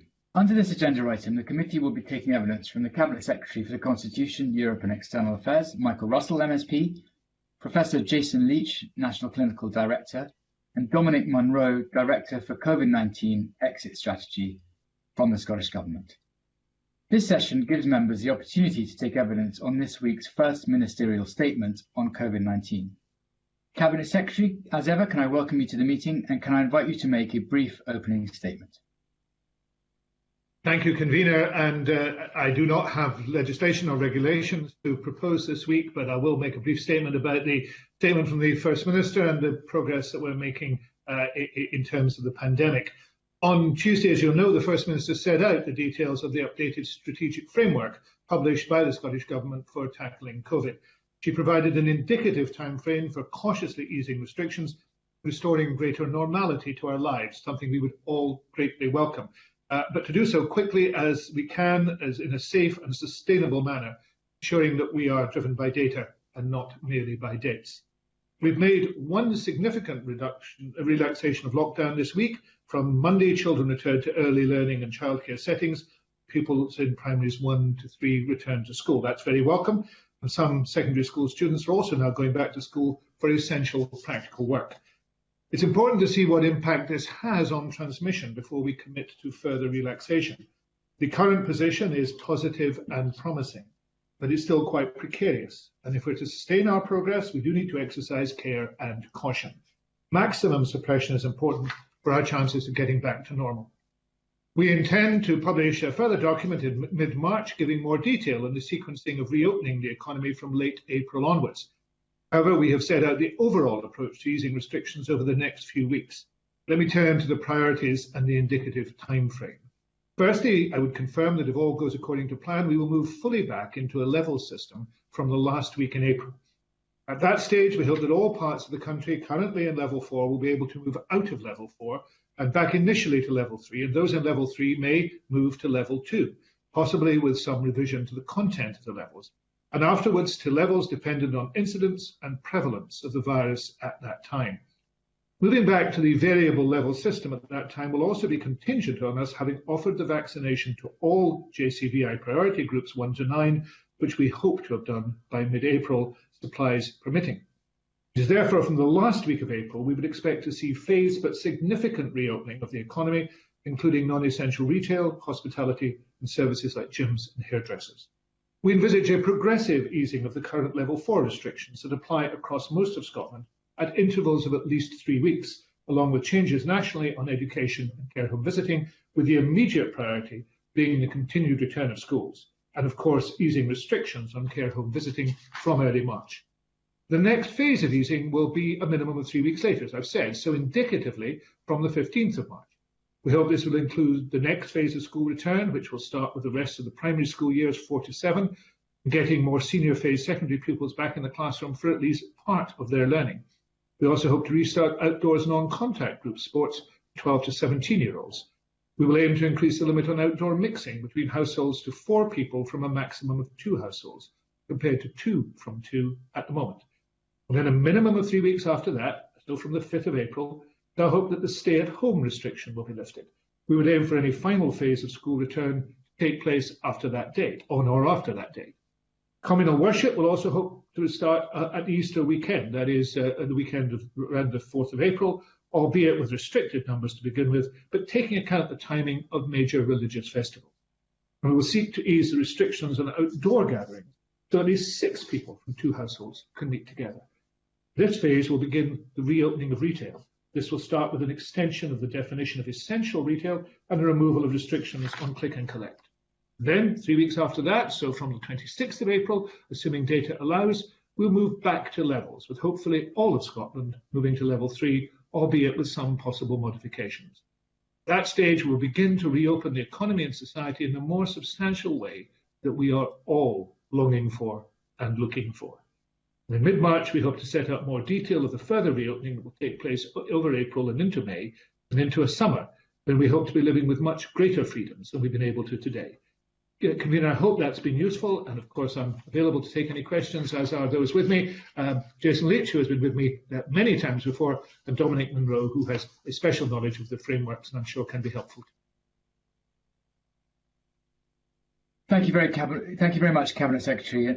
That's very useful as ever. Can I now turn to questions? So I would remind members that we have approximately 8 minutes each for questions, so it would be helpful if we could keep questions and answers concise. And then if there is time for supplementaries, I will indicate this once all members have had a chance to ask questions. We do have the finish by First Minister's questions, which takes place later this morning. Can I begin by asking the first question? And it's around the sense that the decline is slowing, or that there is at least a stalling in terms of a sort of improvement. And certainly in some specific locations, such as the Lothians have been mentioned. Could I ask, and I suspect this is better directed to Jason Leach, could I ask why this is happening now? And, you know, for instance, why didn't this happen 3 weeks ago when we were in at least in a more of a lockdown? Morning, Convener. Morning, everybody. It's nice to be back. I think there are multiple reasons, none of which are definitive, because we won't know until we get beyond this moment. But you're right. It does appear that all 4 UK countries have stalled or slowed the decline. In rough terms, and it's not absolutely accurate, in rough terms, everybody has got to about 100 per 100,000, and it's kind of stopped there. Now, it is easier to reduce big numbers to small numbers, but that last bit is always slightly more difficult because the cases are harder to find. You're on the edge of what you can manage with test and protect because it's not big outbreaks anymore. It's perhaps more stubborn community transmission. Non-pharmaceutical interventions, the description of all of the things we're doing as individuals, still work for the new variant. We know that from the research, but they do not work as quickly. So the curve of old virus has fallen at the same rate it fell in April and May 2020. The curve for new virus, now the very dominant virus in the whole of the UK, is falling much more slowly. But it is still falling. In the last week, though, we've gone from 104 to 104. So the last week has given us cause for reflection. We still think it's safe to open schools and early learning, but one of the reasons why we are suggesting you shouldn't do much more than that is in order for us to monitor that 3-week, an incubation period and a half, roughly, to get us to see what happens to the prevalence of the virus across that period. The other thing that will catch up is vaccination. So vaccination is not an end in itself, as I've said to you and this committee many times. Vaccination is about reducing the prevalence of the virus. So it's not so much vaccine coverage, it's about what vaccine coverage does to the prevalence of the virus. And as we get to lower age groups, where we are now, and they are engaging with society, unlike care home residents who are isolated from society in the main, that will begin to affect prevalence. So we are very hopeful that prevalence will continue to fall. Thank you for that. My final question is about the new framework and the return to the levels that the Cabinet Secretary mentioned earlier. And there is a mention in the, I think, one of the summary diagrams of revised metrics. And I just wondered if either of you, or indeed Mr. Munro, could give any elaboration on what the revised metrics might be, please. I think that both Dominic Munro and Jason Leach are in a good position to answer that. Perhaps we should take Dominic first and then Jason. Yep. So good morning. Can you hear me okay? Yes, we can hear you. Yeah, okay, thank you. So if you look on, I don't know if colleagues have the strategic framework in front of them, but on page 60 of the strategic framework, we have set out in a table 1, indicators that have been advised by the World Health Organization in some interim guidance. So they set out, and it is shown in the table, weekly case numbers per 100,000. They also show test positivity, and they contrast our existing metrics that we use in these areas with those that have been advised by the World Health Organization. So those are two of the key sets of metrics that we'll be using. More generally, we'll be using the World Health Organization's 6 key conditions for easing that are also set out in the document, and we are intending to publish further information on indicators in the publication that Mr. Russell outlined in the middle of March, just to provide complete clarity. Thank you.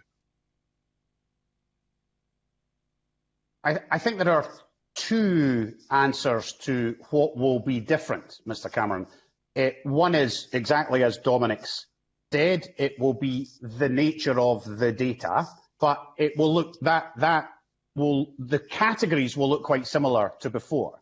The other thing that will change is the range within which we make choice and where we go with those ranges. The WHO have now, as the global pandemic enlarges and decreases around the world, the WHO get more knowledge, they give us better advice, we know what a positivity rate or a prevalence number means more deeply, and therefore we can make better choices, we can give better advice. So the ranges will be tighter or lower, probably because of the new variant, because no country has done what we're about to do, and that's relax during the new variant. No country has done that.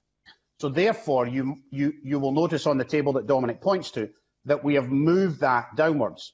And that, for instance, means that today, on yesterday's data, there are only 1, 2, 3, 4, 5, 6, 7 local authorities under 50, and there are only 2 local authorities, Orkney and Shetland, under 20 per 100,000. That's just one of the data points. We'd have to look at that in the round, of course, which is why we're being slower in the 3-week reviews in order to get us to the point when we can start to use that data to be more regional. Thank you both for that answer and for pointing me to the precise page in the document that's been referred to. That's incredibly helpful. I'd like to turn next to David Stewart, MSP. David. Thank you, Convener. Good morning again to our witnesses. I've got 2 quick questions. The first one's on health inequalities, so I would perhaps Jason Leach would be most appropriate for this. If I could just quote Professor Leach 2 quick studies that I looked at, which one was just this week. And the first one was from Edinburgh University, Professor McVeigh, which showed that people in deprived areas are 11 times more likely to be penalised for COVID breaches than those in wealthy areas. And the second one was a study you'll be familiar with in The Lancet, which looked at all 90,000 patients in England who had a hospital stay March to May 2020. As you would expect, there was, I think there was a 30% death rate, but there was strong links with deprivation and comorbidities such as diabetes and CPD, which obviously are connected itself with deprivation. I just wondered, perhaps, if you had any general connections to make about this. And I suppose my rather simplistic political line would be, is to battle COVID, we need to battle poverty as well. But that's perhaps for another time, another discussion. Well, what's your view on that, Professor Leach? I completely agree with you, Mr. Stewart, whether it's political or not. Actually, I think it's apolitical to suggest that to tackle infectious disease, you have to tackle inequality. That is a public health. It's probably public health 101, that pretty much everything in health is related in some way to your social demographic. It is not universal, of course not. And some very wealthy people and very privileged people will die of COVID, as will some poor. But in the round, public health is often about inequality. I might leave the criminal justice question for Mr. Russell, specifically, your first study. But your second study reaffirms what we already know about infectious disease. If you are poor, you get worse outcomes. You catch the infection more and you die of the infection more, pretty much across the infection spectrum. Now, that's a long, long lecture about why that happens, and we should bring Sir Harry back to give us that lecture if we want to hear it in real depth. But fundamentally, it's about pre-existing conditions, which are more likely, forgive the shorthand, in the poorer groups. So obesity, diabetes, respiratory disease, all more common in lower socio-demographic groups. Not universal again, and we shouldn't put everybody just into bands and say that's you're written off. That's not what I mean at all. But our response should reflect those differences. And that's why the GP practices in those areas, the community-based vaccination teams in those areas, the third sector and social care within those areas have ramped up their services in order to try and address some of those inequalities. The structural inequality is a matter for you and a matter for politicians and a matter for Mr. Russell about how we deal with those structural inequalities to help us get out of this and any future pandemic that came along. Thank you. If I could ask perhaps my final question, and obviously I would welcome the Cabinet Secretary on my next question as well.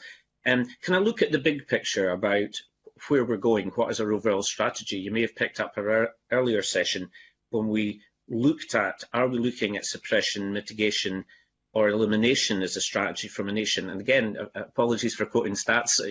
Can I just quote three quick things that I picked up recently? First of all, I think from Oxford University said that the UK has the third strictest lockdown in the world after Venezuela and Lebanon, just for completeness. And that's partly good news. The second one was that we had the second highest vaccination in the world, next to Israel. I would say that's good news. And perhaps a lag statistic that we had, this is UK I'm talking about now, had the highest death rate per million in the world. Now, I appreciate there probably is some time differences between these three. What is our overall strategy? And perhaps Jason Leach can say something about the three different snapshots that I've given on statistics. Where are we going? What is the strategy? And without being frivolous on this, you'll recall the German military leader said that every strategy is destroyed in first contact with the enemy. I mean, I'm not suggesting we're facing an enemy. All I'm merely saying is that it's easy to have a desktop strategy that doesn't meet the reality of day-to-day life. Professor Leach? Yes, so I think some of that's for Mr. Russell. I can read out for you what the strategy is in the strategic framework. It is to reduce prevalence to as low a level as possible and hold it there, and do that sustainably. But inside that document is also a long discussion about the four harms that this committee understands better than many other people, because we've talked about it so often, about health and social care effects, societal effects, loneliness, care home restrictions, and economic effects. I think part of the academic conversation is a little bit dancing on the head of a pin. Is it mitigation? Is it elimination? The fact is, everything will get better if we can reduce the prevalence to a very, very low level. So normality will return if we are sure hospitals are not going to be overwhelmed, less people are going to die, less people are going to be hospitalised. And they all stem from case rate. Now, vaccination will help us in there, because if you get the virus, if you are vaccinated, you're less likely to get to hospitalisation. So therefore, hospitalisation becomes slightly more prominent in our decision-making when vaccination starts to affect what positive means. Does that make sense? But positive is still very important for now. And as we move through these stages of the pandemic, positivity will still matter, but not matter quite so much, because the consequence of being positive will be less. That's what vaccination does, which is why the vaccination programme is so good. I think the advice to aim for as low a level as possible is the right advice. And I think if you look at global examples of where that is done, depending on which stage of the pandemic you're in, of course, you can't be New Zealand in February 2021. You could be New Zealand in February 2020. That's a completely different argument. But Can you drive the prevalence down to as low a level as you can in order to get domestic normality, kids back to school, people back to see their families? Yes. I still believe that is the correct strategy to use. I think your final piece of data about the death rate, I think is a very, very important study that we should do, and none of those deaths should be taken lightly. And excess mortality across Europe will be studied, I think, for years to come about responses to the pandemic, the nature of the virus. You can now see other countries, I'm afraid, getting the Kent variant and them beginning to think about locking down again. France, these numbers are rising. Norway, Denmark, Sweden, numbers rising. So people are getting concerned because the new variant is being exported from the UK, not imported, and those numbers are rising. Thank you. I appreciate that again, Professor Leach. Does Dominic Munro or the Cabinet Secretary wish to make any comments on my questions? Yeah, I'm happy to come in if Mr. Russell is. Can I perhaps say something? I tried to come in before, but I don't think that whoever's controlling the microphones is watching particularly closely, because I wanted to make a point about inequalities, which is really important. And Mr. Stewart, you've raised that issue of inequalities. I don't think anybody would disagree with the general thesis that, of course, health inequalities, and I noticed in the previous discussion that came up too, are very serious and need to be addressed. And I noticed discussion on Monday, I think it was, in a wider UK context, of the fear that there could be communities and parts of communities that simply are not being able to be accessed for either vaccination or for other actions. We need to be very aware of that. I think Jason Leach has indicated that we need to be very aware of that, and we need to take actions to make sure that that does not happen in Scotland. And there will be those communities where take-up will be lower. There will be some resistance to take-up. And we know also from the figures we have, in terms of prevalence amongst younger age groups, how important that will be, particularly to get to younger men who will probably be, as you, Mr. Stewart, know from a variety of other things, are particularly resistant to involvement in wider initiatives. So that is taken very seriously. In terms of strategic intent, however, what Jason has said is really important. We have a clear strategic intent in the document. It has to apply to everybody, so that it also deals with inequalities. But I think our document refers to inequalities half a dozen times, and that isn't the case in the UK strategy, so we're very, very aware of it. And the final point, I would just want to draw your attention to the Financial Times piece this morning that talks about the differences, and they're not enormous, but the differences in approach and the dividends that have come from those, and that is important. Sorry, Dominic Munro wanted to come in too. Yeah. Thank you, Cabinet Secretary. So it's really just to reinforce both what Mr. Russell and Professor Leach have just said. If you want to see the specific wording on the strategic intent within the strategic framework, that it's set out on page 7, but I think it's also repeated elsewhere in the document, and that's a key point. It's consistent throughout the document, and it is also consistent over time. This is the same strategic intent that we published back in October, and it has served us well. And if you want to see an elaboration of it, the First Minister in her forward talks about the principle of maximum suppression and why it is right to do that. Again, consistent with the remarks that Professor Leach and Mr. Russell have just made. And Mr. Stewart, just on one other dimension of your question, you made the point about strategies not really surviving the first engagement. And I think that's a key point in a sense, because what the return to the levels approach that Mr. Russell outlined will do is give us the flexibility within this strategic framework to respond to the conditions that we find towards the end of April or whenever it is.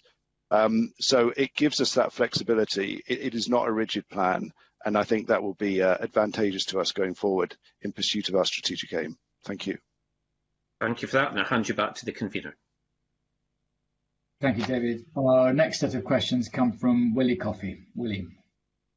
Thanks, convener, and good morning again. 2 questions from me, if I may.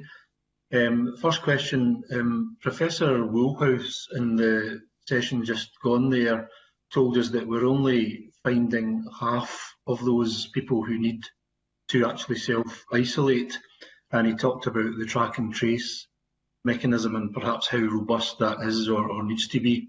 You'll know that I've raised this a number of times in the past about supermarkets and retail centres who don't effectively do any track and trace as far as I can see. So my question is, are we still worried about that if that's the case? And what can we reasonably do to improve the track and trace in those types of settings? I think that is a point for Jason Leach, but we are constantly looking at and improving and working on the whole issue of testing and tracing contacts, and the system is a good system and is a system working well, but that doesn't mean it can't improve. So perhaps Jason would like to say a word or two about it. Yeah, Mr. Coffey, let's call it case finding in the round. Case finding is absolutely crucial, particularly as we open up.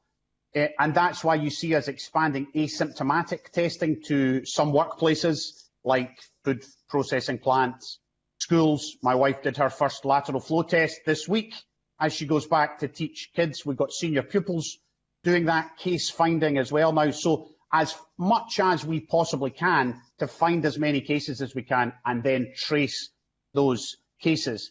We've had the conversation previously about transient moments where you walk past people in the park or you're in a shop briefly for essential purposes. And the science suggests that test and protect is not, the actual tracing bit is not quite as important in those transient moments as it would be in a restaurant or in a bar when we start to reopen them, or in a school where people sign in and sign out. But anything that makes case finding better, we will consider, particularly as we come out of the curve, because we have to find as many positives as we can to allow people to get back to normal. Okay, thank you for that. My second question is really on behalf of our ME sufferers in Scotland. I raised the question on Tuesday and I've been contacted by a number of people who are seeking some clarification on this. Could we clarify if people who are suffering ME are in fact on shielding groups, and whether they are also in group 6 for vaccination purposes? Jason, I think. So the basic answer is no, but there is some complexity in there. So remember, group 4, clinically extremely vulnerable, formerly shielding, and group 6, clinically vulnerable, roughly speaking, the flu vaccination group, unpaid carers, a number of others. Not exactly the flu group, but in summary, the flu group. And they are based on risk of death from COVID. Sorry to be so blunt, but those groups are based on risk of death from COVID. The data that the world has presently, that the Joint Committee use, says that ME in the round does not increase your risk of death from COVID, and therefore they are not included in group 4 or group 6 as a big group.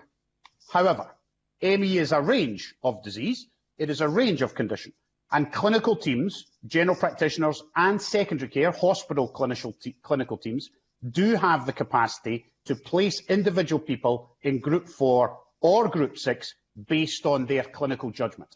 So there will be some people with ME who do have respiratory symptoms that put them at risk.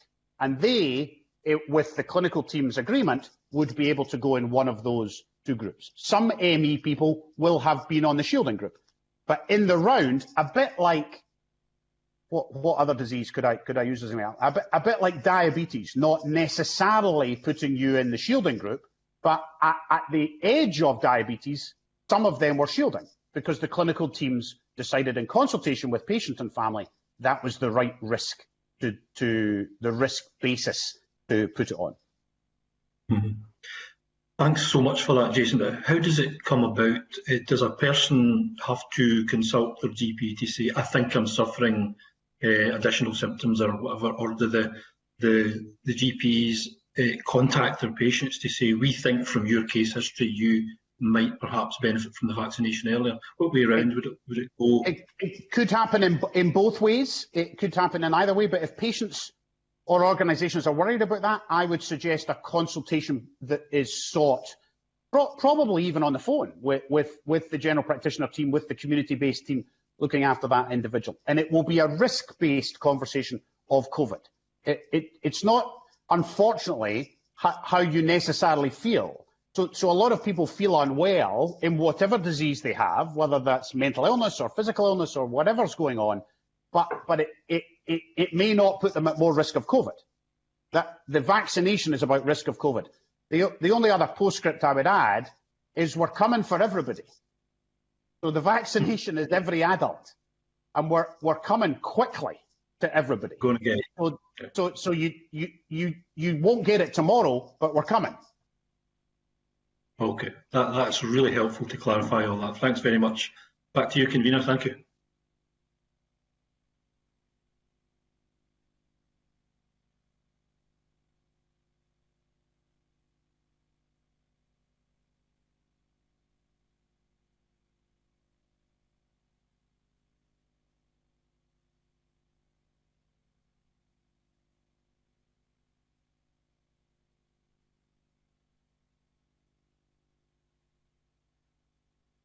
I think we must have lost.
Thank you, and apologies for the brief break in proceedings.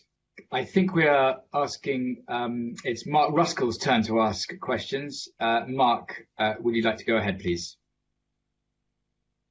Yeah, thanks, convener. Yeah, I was also reflecting on Professor Woolhouse's points from earlier, particularly when he was saying that we're only finding less than half of the cases of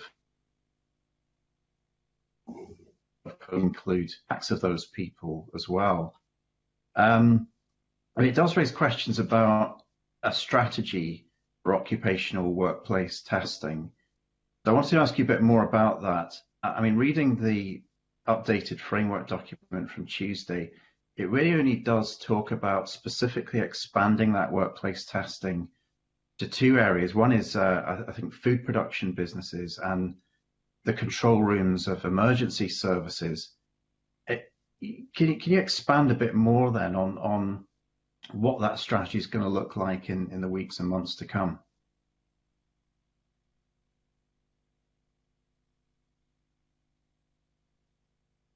I think I should ask Jason Leach to contribute to that. I mean, quite clearly, we recognise issues that arise in workplaces, and I think, therefore, Jason is in a good position to talk about how we would respond to that. Thanks, Cabinet Secretary. I think you make a good point, Mr. Ruskell. Actually, we are limited by technology. I don't mean by price or by volume of testing. We're limited a little by the tech, because a full PCR test still takes quite a long time. You have to go get it. That technology needs to catch up a little bit. Lateral flow is improving, and that's why we've given it to teachers and senior pupils and school staff. It is getting better, but it is still not as reliable as we would like, but getting better all the time. And the First Minister and the Cabinet Secretary for Health yesterday, or the day before, I forget which day, committed to a new testing strategy, and we have kept that testing strategy up to date as the pandemic has developed. And I think you will see a greater focus on local authority-based asymptomatic testing, and that may be workplace, it may be geographic, it may be deprivation-related, depending on where the prevalence is, and on specific workplace-based testing, and that will probably be lateral flow. So I did the lateral flow test yesterday with Lynn for the first time. There are 16 steps of a bottle you have to open and a thing you have to do, and you have to put it in the cardboard. It's just not quite there yet for huge use because it's so complicated. That doesn't mean we shouldn't use it, and we shouldn't train people in how to use it, but we should use it for what we think it's useful for. And there's a lot of very interesting work on saliva testing, on faster test results that I think will help us as time passes. So I'm trying to get a sense here of where we're going with this then, because you're talking about the limitations of PCR and the limitations of lateral flow testing, and that something else might come along.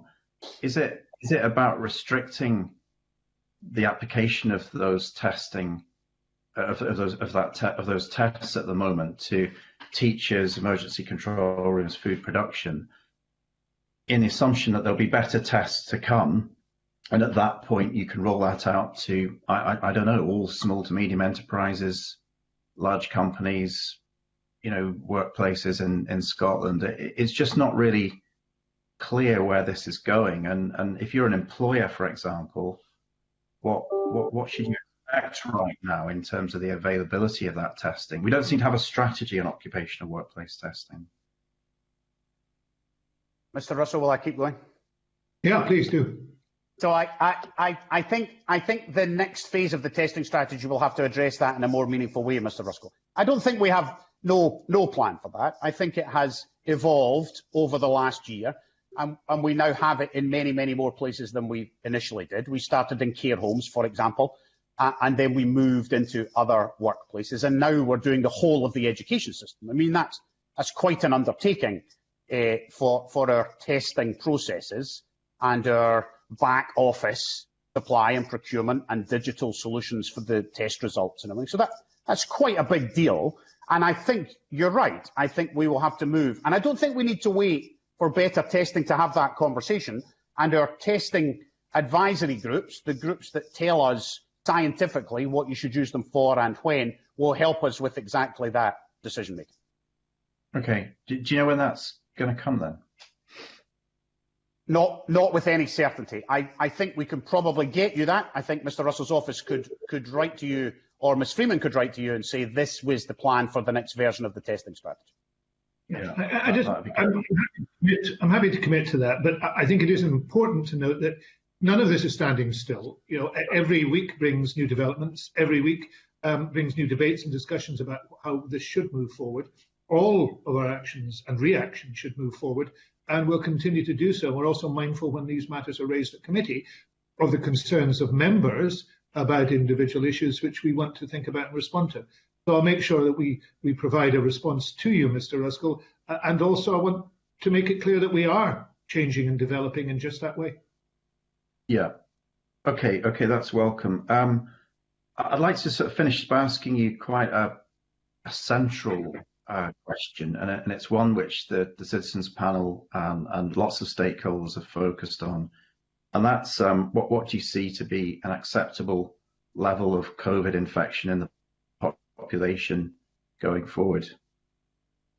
Well, I want Jason to answer that, but can I just go back to what we have in the document about the strategic intent, because you're coming at it from one part of it. I want to come at it from another part of it. And that strategic intent, and I'll quote it again, is to suppress the virus to the lowest possible level and keep it there whilst we strive to return to a more normal life for as many people as possible. And I'd come into it at that end of it, which is, it's not a question, in my view, of an acceptable level. It is to make sure that we are able to return to a more normal life for as many people as possible. That is what people want to do, and that's what our aim must be to do, and to find a way to that position. But, I think there is a clinical view of this too, and I think Jason should respond to that. Yeah, I wish it were as binary as so I could present advice to Mr. Russell or the First Minister and say, right, on the 1st of September, there's going to be 9,000 deaths for the rest of the year, or there's going to be 9,000 deaths caused by our response to COVID. Which would you like? It of course doesn't look like that. And we don't know enough about the disease. For example, we now think 10 to 20% of people get a chronic disease. We don't know what happens to that chronic disease in the longer term because nobody has had it for long enough for us to know. The comparisons with other diseases are somewhat helpful, but not entirely helpful. There's been a debate this week, again, a slightly geeky debate about whether we should compare it with flu or measles. A flu season usually has about 9,000 deaths across the UK. This disease has killed at least 120,000. The flu comparison seems to me to not work, except in the sense that we will have to live with it in some way. Sorry, Mr. Russell. I mean, it's not flu though, is it? It's more akin to SARS, isn't it? It's a SARS virus. It's correct. So SARS viruses in Southeast Asia can be lived with. And you can see their response to this SARS virus and their previous SARS virus by an ongoing non-pharmaceutical interventions. So not going to work if you have symptoms, for example. In our country, you go to work with symptoms, traditionally, and you don't wear a face covering in crowded areas. In Southeast Asia, you do. So would that continue for some time? And that would be part of a strategy, I think, to learn to live with the disease. Now, the only other point I'd make, and it needs a longer session probably about living with the virus, is the virus is easier to live with if you have 100 cases than 25,000 cases, for sure. So therefore, the WHO's 6 test for recovery around low prevalence, managing outbreaks, etc., including importation of new cases, makes that much easier. That lens, I think, is the lens we should use, and that's what the strategic framework tries to do. To live with the virus, use those 6 tests to get you to that point, and then you can begin to slowly open, as we did on Monday. We put back thousands of children. Okay, thanks. Thank you, Mark. I'm going to turn next to Stuart McMillan for a question. Stuart. Thank you, Convener. Cabinet Secretary, I've been contacted by a constituent who works in a respite facility for young people with additional support needs, and they've asked a question regarding testing and getting tested regularly, clearly because the individual's working very closely with and caring with these young children. Is there any expectation or planning for testing to be expanded for people who work in this particular area? Well, there is a not only a plan, but a work now underway and undertaken on testing in educational establishments. And if it's an educational establishment, it should be covered by that. But I'm happy to look at the specific case if you want to refer the specific case to me, and we'll get your response to the specific case. Okay, well, thank you very much. Thank you, Convener. Thank you, Stuart. Could I turn next to Beatrice Wishart, please? Beatrice. Thank you, Convener. Good morning. The First Minister provided an update earlier this week, but disappointingly failed to include any reference to the plan for islands already in level 3. And that kind of omission makes it difficult for some to trust that the specific circumstances of island communities are being properly considered as part of that plan, and to trust that the particular circumstances of island communities are being properly thought through. And that's reflected in correspondence I've received from constituents this week. So can you offer some reassurance to people in the Northern Isles that ensuring the best case scenario for island communities features actively in the government's discussions on levels, and can you commit to making sure that's addressed in future announcements? Yes, I actually represent more islands than any other individual constituency MSP. Therefore, I think I'm in a good position to answer and to say yes, the needs and requirements of the islands are always addressed. And indeed, I'm one of those people who insists that they are always addressed. And perhaps to counter what you've just said, you might want also to make clear, as I know you know, that you and others are meeting with the relevant minister on Friday to discuss the transport issue that you raised at this committee last week. So not only are they being taken care of, but we're making sure that those conversations take place at the ministerial level to listen to islands MSPs about particular concerns. And equally, my postbag, as your postbag, will be full of people who are raising specific island issues and having them addressed by their hardworking, assiduous members, which I'm sure you are. So I don't share that concern. And indeed, I've mentioned islands, I've mentioned level 3 to level 2 in my own remarks at the opening of this meeting. Thank you, Cabinet Secretary, and I'm very grateful to the intervention from last week, and I'm looking forward to the meeting with the Islands Minister tomorrow. A constituent emailed me last night and was concerned about his various things, but including his school-age children who have not returned to school this week. They're not amongst the cohort that's gone back. And he says, and I quote, "Why is it we seem to be held prisoners to what's happening in Glasgow and the Central Belt," unquote. On the particular issue of schools, can you offer any update on whether schools in level 3 might make a different route to schools in level 4 areas? Well, that is being kept and will be kept under constant review if we can make a difference to it. But we're also aware, and this is not the first of these meetings I shall have to refer to this, but I'll do it again. We're also aware of the fact that the virus can break out in anywhere and everywhere.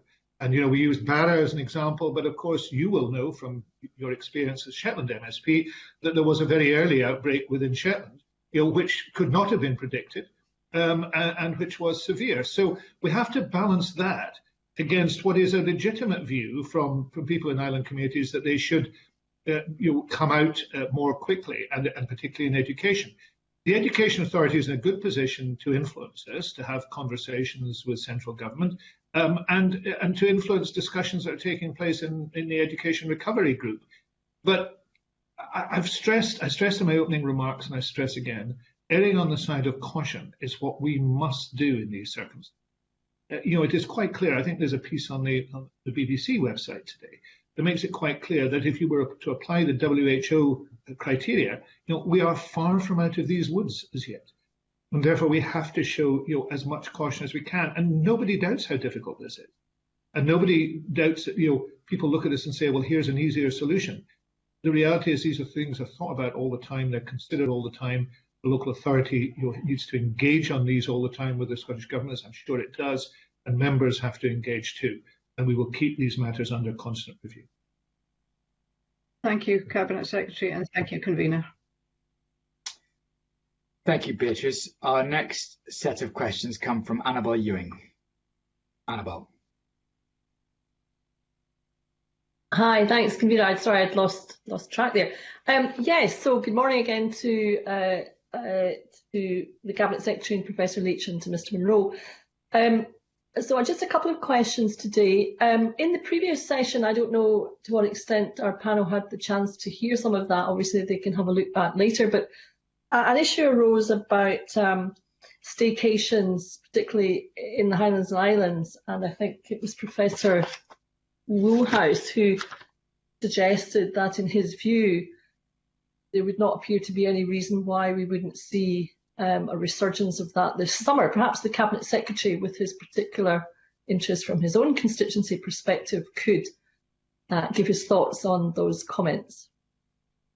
Well, I didn't hear the specific comments, but I'm happy to comment on the issue of tourism and hospitality, and I would love to see staycations becoming available again, and people staying in the Highlands and Islands, very selfishly, if I may put it, in Argyll and Bute, during the summer.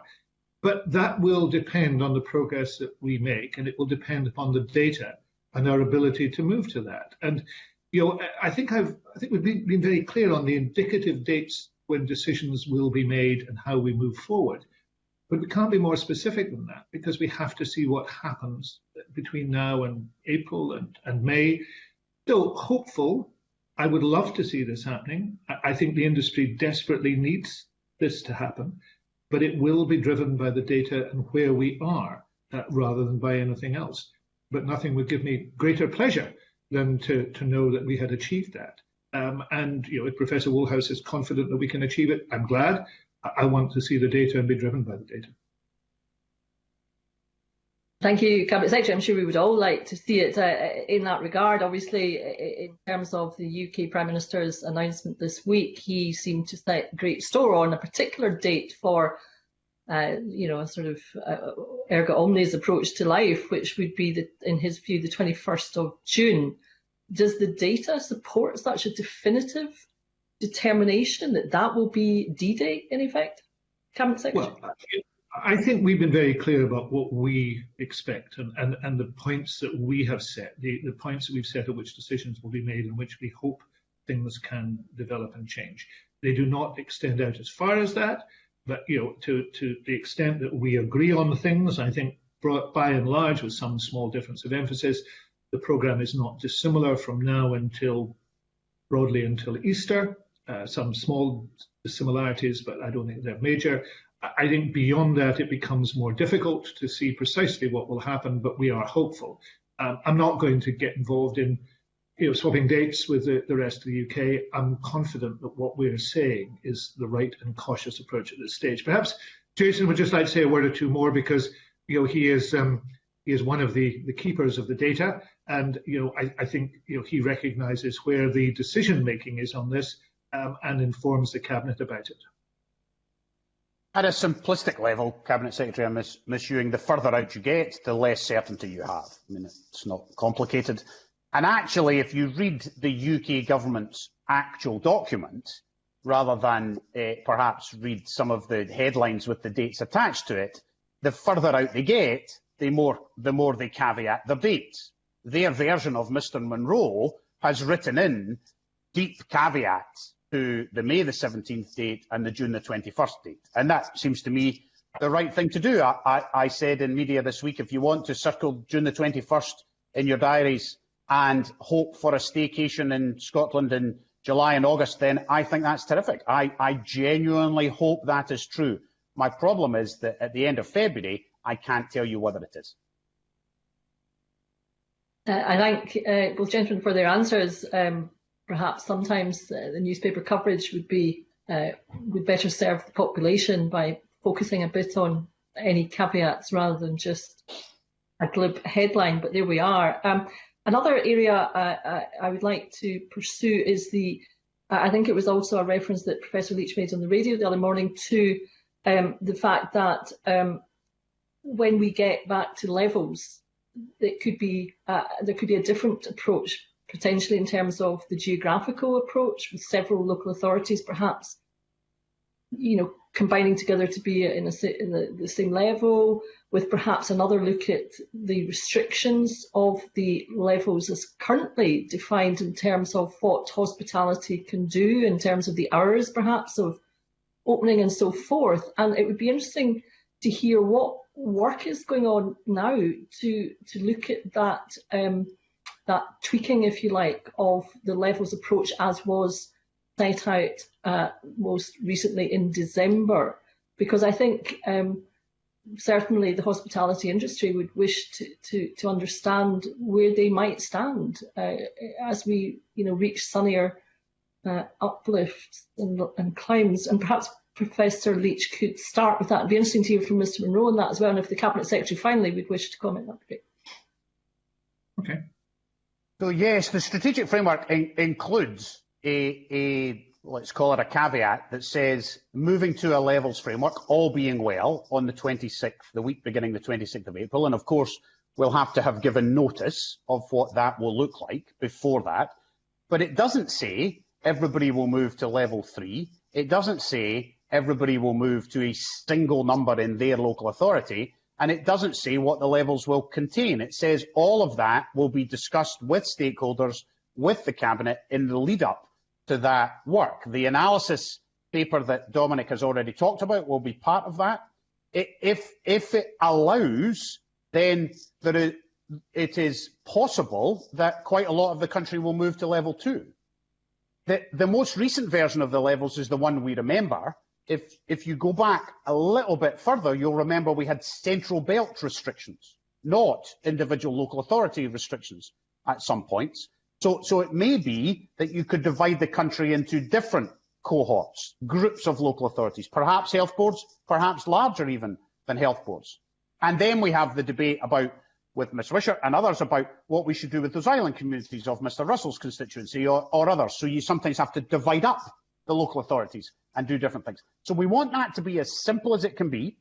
We don't want to do it every week because we think that was too often and created more confusion for the public actually than light. So we've said 3 weeks probably. We've also said that what's in each level will be talked about in more depth. The basics will be the same. There will be a section on hospitality, a section on tourism, a section on family interaction. But the nature of what hospitality is allowed and whether alcohol, whether there's 2 sittings, all of that with stakeholders, civil servants and politicians in the next few weeks is exactly what we're negotiating. Thank you. Would Ms Munro have anything to add to that? I think Professor Leach has covered most of the points. I'll just elaborate on 2 if I may. So firstly, on the point about the contents of the levels, so absolutely right. We'll look at that in mid-March, and we're already engaging with the business community and others in that area. And indeed, we have been for some time.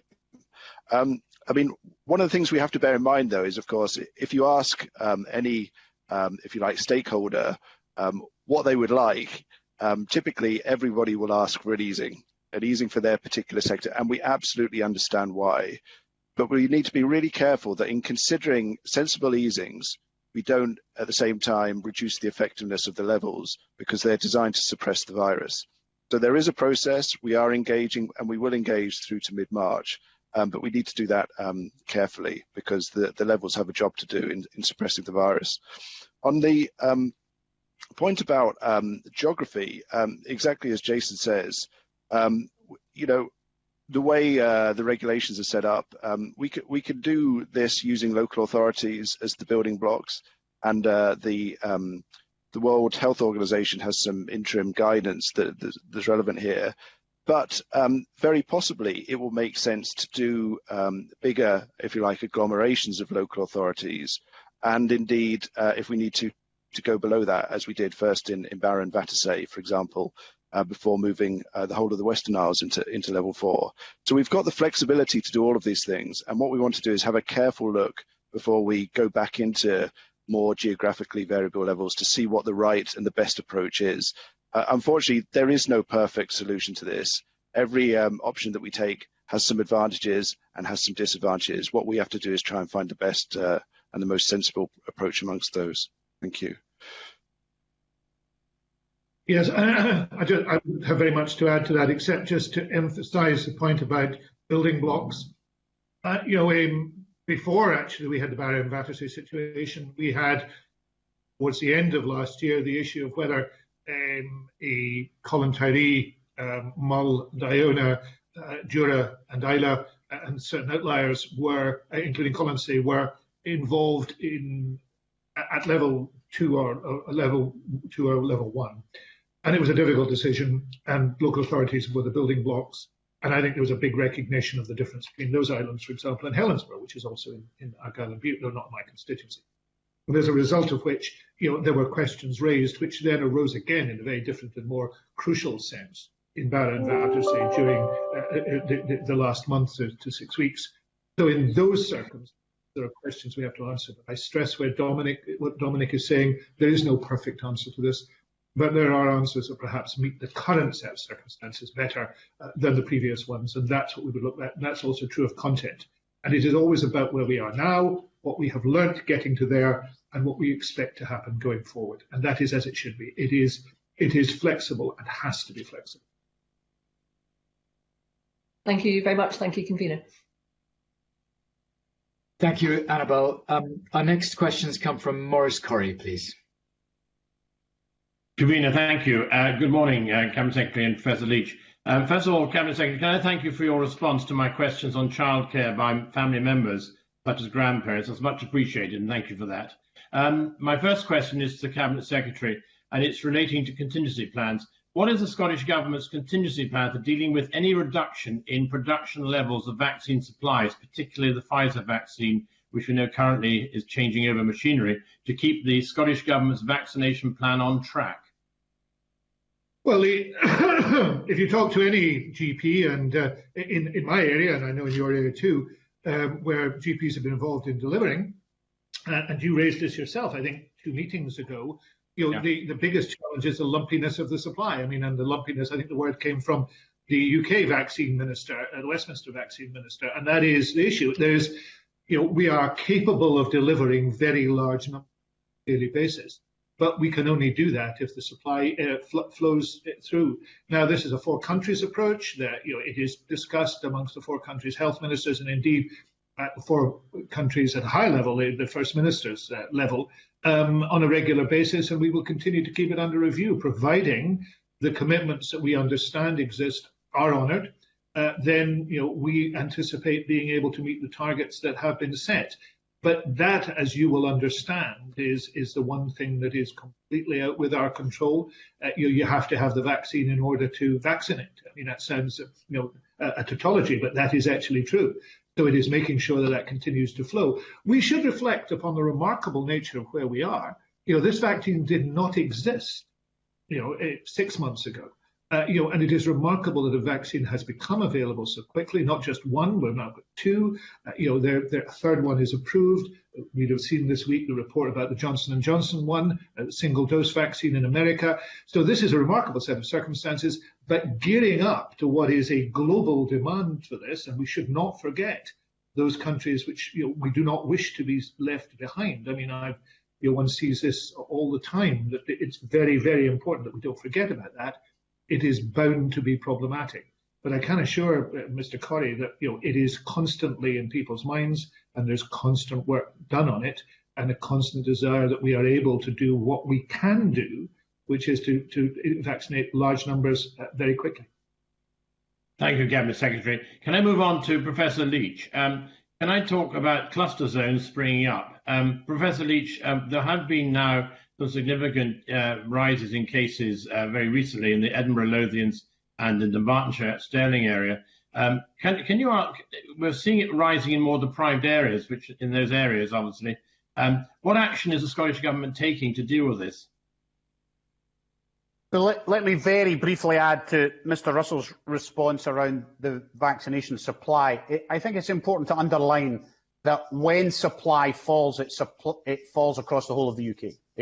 We are getting our population share, and that is working really well, as are the other 3 countries. So in terms of what we can do about it, is we can plan as best we can for supply.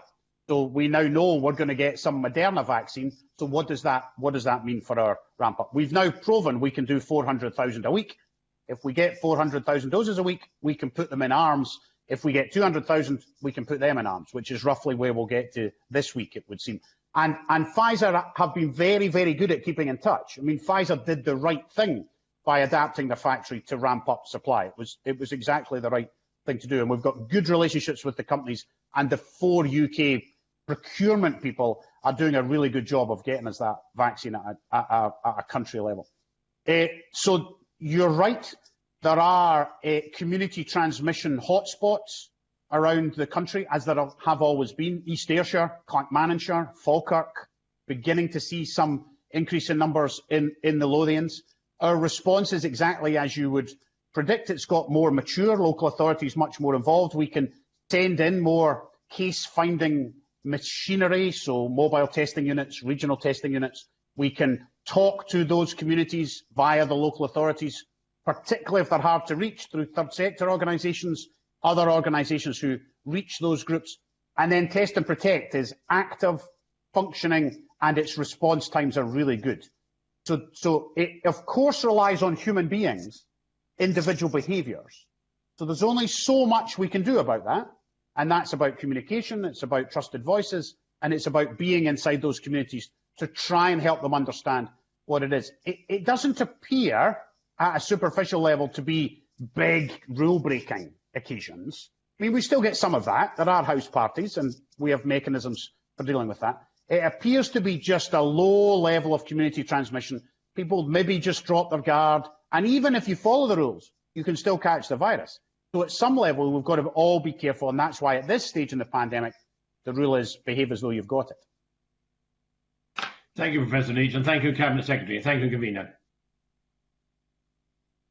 Thank you, Maurice. And could I turn finally to John Mason, please? John.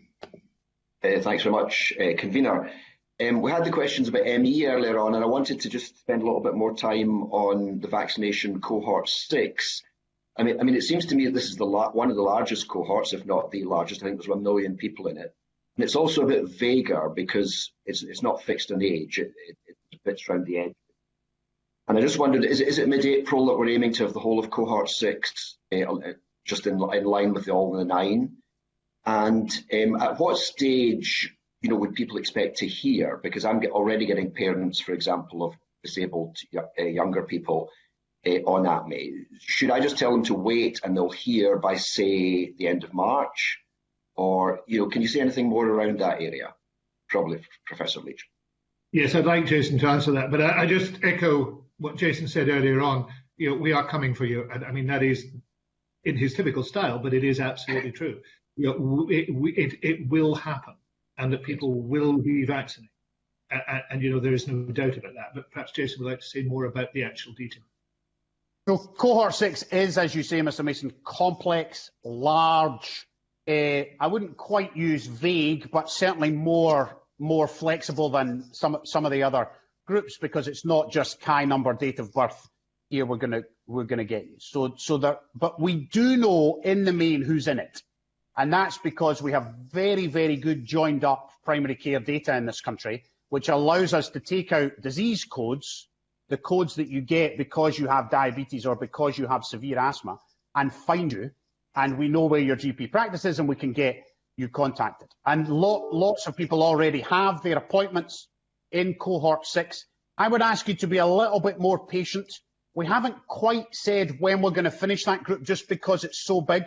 But I would ask people certainly to wait into the mid-end of March before they start to bombard the hotline, the helpline, with why they've been missed. You clearly can't do 1 million people in the same week. We have to space them out with supply. But we will get to them, and we have committed, the First Minister has publicly committed, along with the other 3 UK countries, that pending supply mid-April for all of the top 9 groups, which includes that group, plus everybody over 50. So that means March has to go faster than February, quite clearly, and that's why we need the supply to come. So patience just now, and then mid-March, end of March, we'll be able to give people information if they feel they've been missed off. But being missed off is a rare event, not a common event. So don't panic if you haven't heard. No, thanks. That's very helpful. It just gives us a kind of steer for what we can say to constituents, because let's say some are more patient than others. On a slightly separate subject, in the previous session we were talking about quality adjusted life years, which was a new kind of term for me. I don't know if the abbreviation is QALYs. And just this whole thing about cost, and that normally we would spend £20,000 to £30,000 on drugs that would keep somebody alive for a year. But it appears that we are spending a lot more than that because of its COVID. I don't know if this is more for the Cabinet Secretary, but I mean, are these kind of indicators relevant, or are we in quite a different situation from a normal drugs purchase situation?